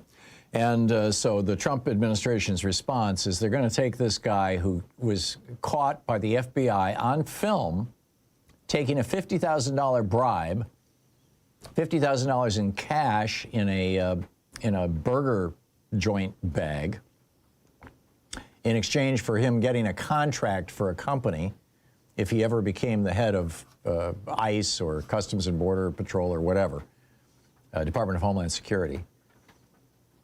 They're going to take this guy who took a bribe, and we all know it, and send him to Minneapolis. Like he's got some sort of moral authority. Really, Thom Hartmann? Are you trying to tell me that? Seriously? Dawn in Minneapolis. Hey, Dawn, what's on your mind today? Hey, Tom. I'm madder than a snake here in Minneapolis, and I want to thank you for taking my call and giving me the platform, because I've been screaming at the TV all morning, and I've been screaming at everyone around me, and there's something I want to say that I haven't heard anybody say. And also respectfully to you, to correct you as well, Tom, that Alex Pressy was not at a protest. This happened on a street corner in Minneapolis on a Saturday outside of a donut shop, okay? There was no active protest going on unless you consider us just citizens existing in our city. He may have been part of a watch group, which is literally us just walking around. And I tell you what, there are people and eyes on every single corner in this city. And we're all learning. Okay, I don't know if it's true, but I heard it was true that Pink Jacket Lady was going to live on Citizen app, and not that. So now we're all going live with our recordings. I am getting my burner phone today. Okay, and we are all activated here. And he was simply just walking around. I was on a street, a commercial street that's all lined with businesses that are all mostly, people who are Ecuadorian and just Latino overall, or Somali, or there's Egyptian, Holy Land. They've been raided.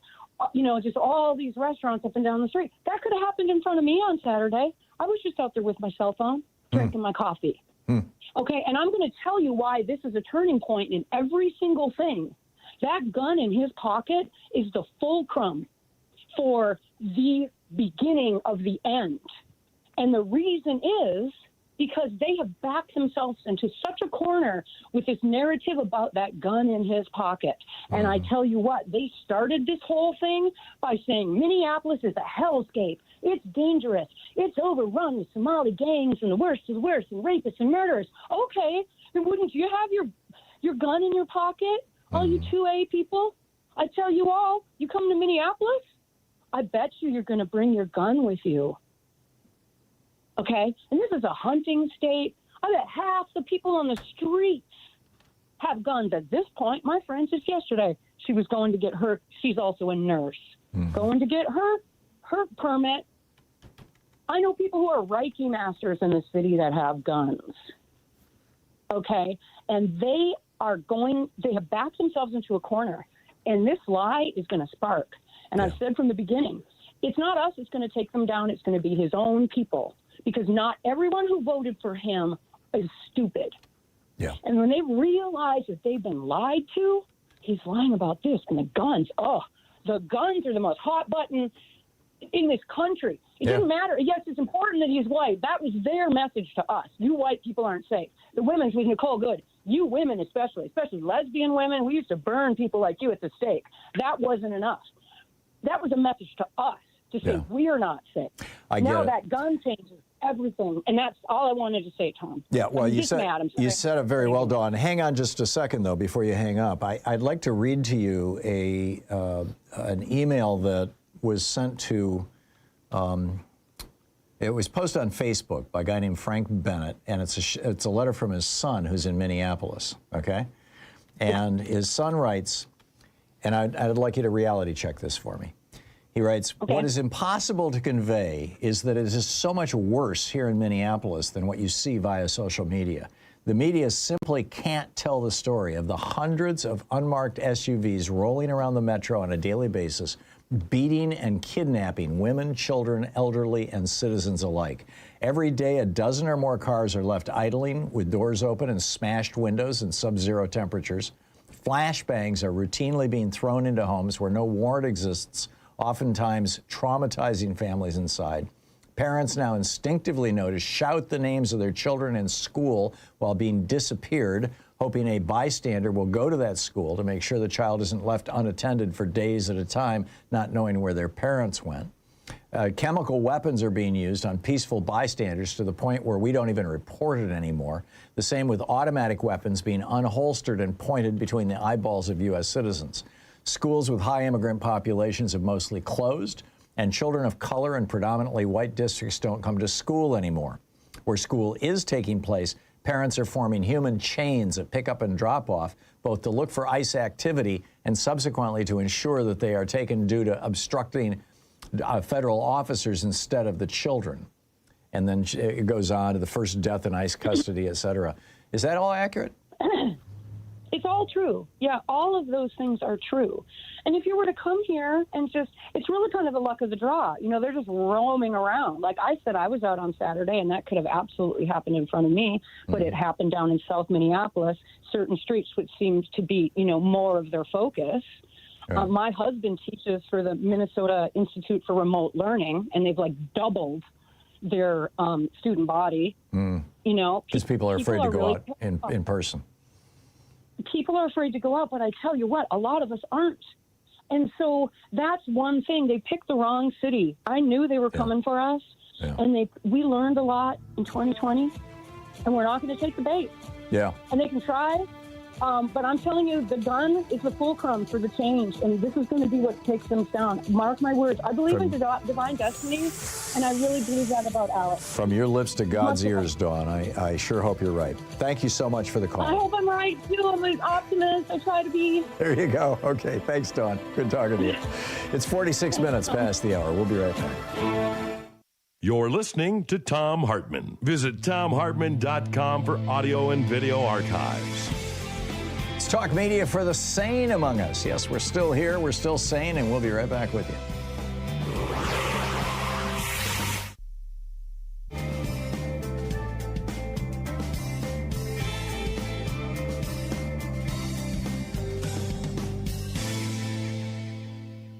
And welcome back. Don in Evergreen, Colorado. Hey, Don, what's on your mind today? Hey, Tom. I saw the video of the woman who was taking pictures of the Iceman, and he was taking pictures of her, threatening to put her on the domestic terrorist list. Right. For any person who travels, basically, that automatically puts you on the no-fly list.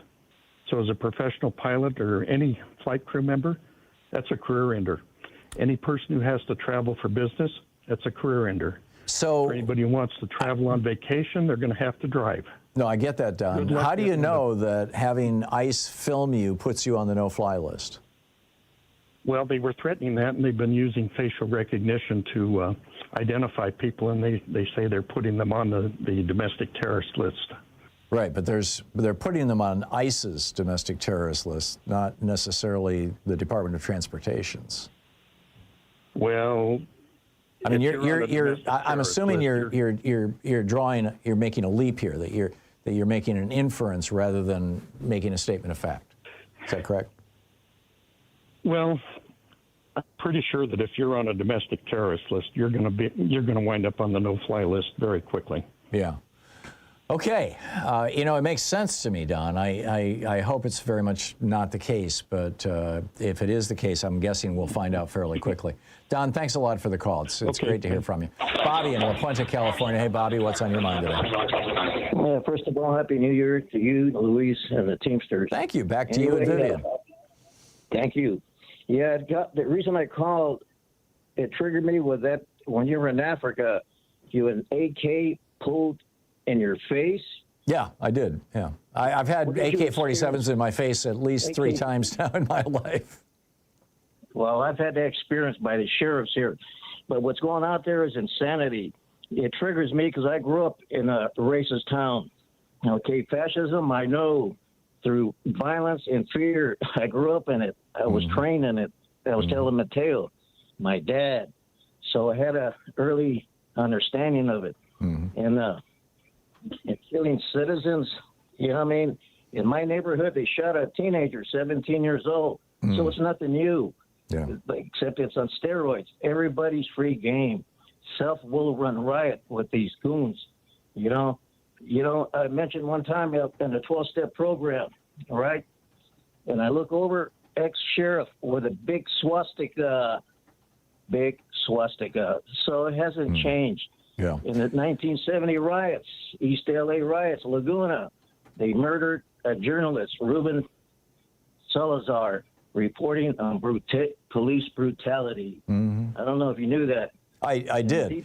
And you know what this reminds me of, Bobby? I saw a comment yesterday, I think it was on Blue Sky, where a black guy posted, now the white people of Minneapolis are discovering what the rest of us, you know, people of color, have been living with in this country throughout our entire lives. Exactly. There is no safe white space. Supremacy, Tom. White supremacy. Yeah. It's what's going on. And I was telling the tale, Leave It to Beaver. I watched that and I studied that show. Not once have I seen a person of color. Wait a minute. Yes, it was a family from Argentina and a black waitress. You know. So that's what they want. Yeah, that was called enlightenment back then. Bobby, thank you. Yeah, early on. There you go. You're right, Bobby. It's always great hearing from you. Thank you, and Happy New Year to you and your bride. We will be back. Thank you very much.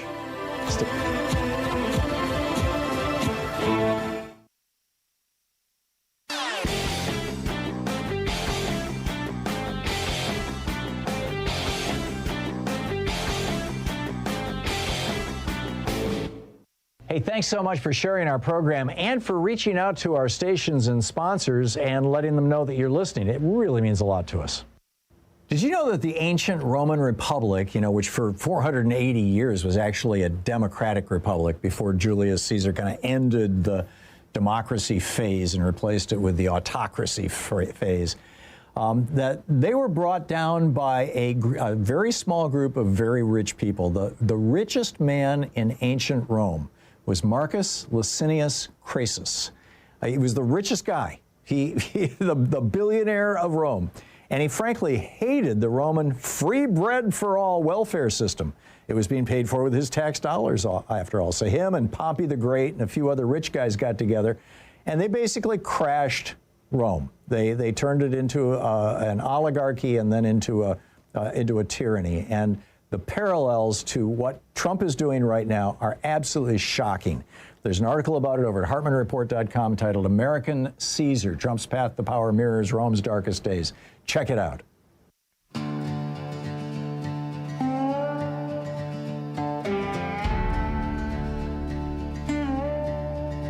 There was a time when truth drew blood, when lies would cost you skin.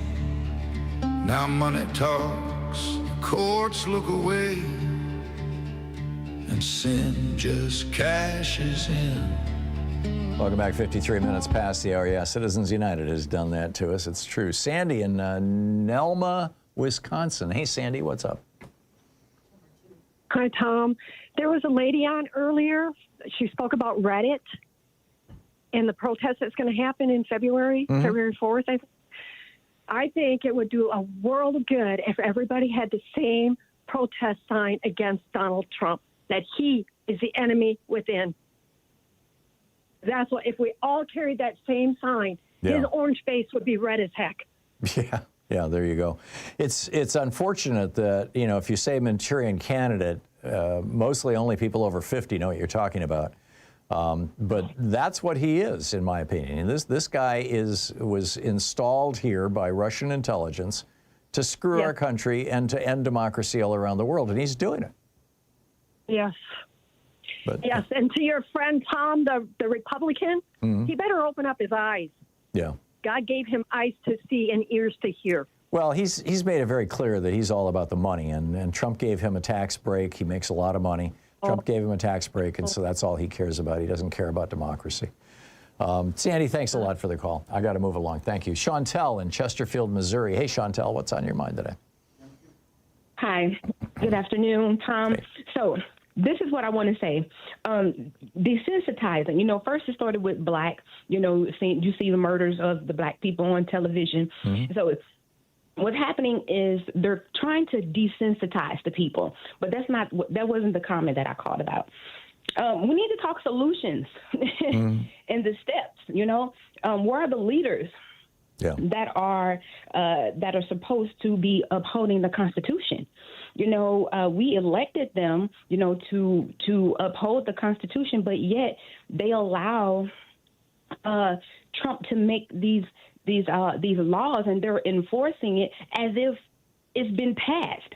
So what do we do? What do we do when Congress, that took the oath to uphold the Constitution, and we can elect new people, during their term.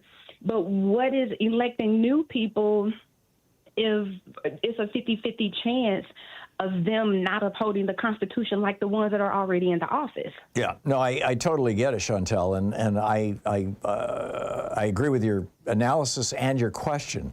I don't know why Chuck Schumer and Hakeem Jeffries are not in Minneapolis right now, renting a small auditorium and inviting Minnesotans to come and testify before an ad hoc congressional committee investigating violence being committed by a rogue regime.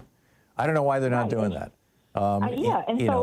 In any other country, the opposition politicians would be out there right now. And frankly, if this was the other way around, if this was, a red city and a bunch of liberals were protesting, the Republicans would be doing that right now. We both know it. So where's our leadership? Are they hiding under a mattress someplace? Is that what's going on? Well, see, a lot of them, and this is where our research has to come into play. We got to get the people out to vote because, they done redistrict a whole lot. But at the same time, we got to make sure that we're not electing people that are supported by the lobbyists either, getting inside and knowing that they're not going to uphold the Constitution. Absolutely right. Chantel, I'm sorry I'm out of time, but thank you for the call. You said it so well. And thank you for being with us today. We'll be back tomorrow, same time, same place. In the meantime, don't forget, democracy is not a spectator sport. It requires all of us, and that includes you. So get out there, get active, tag, you're it. We'll see you tomorrow. Have a great afternoon. Be good to yourself and the folks around you. Stay safe, and I will catch up with you tomorrow.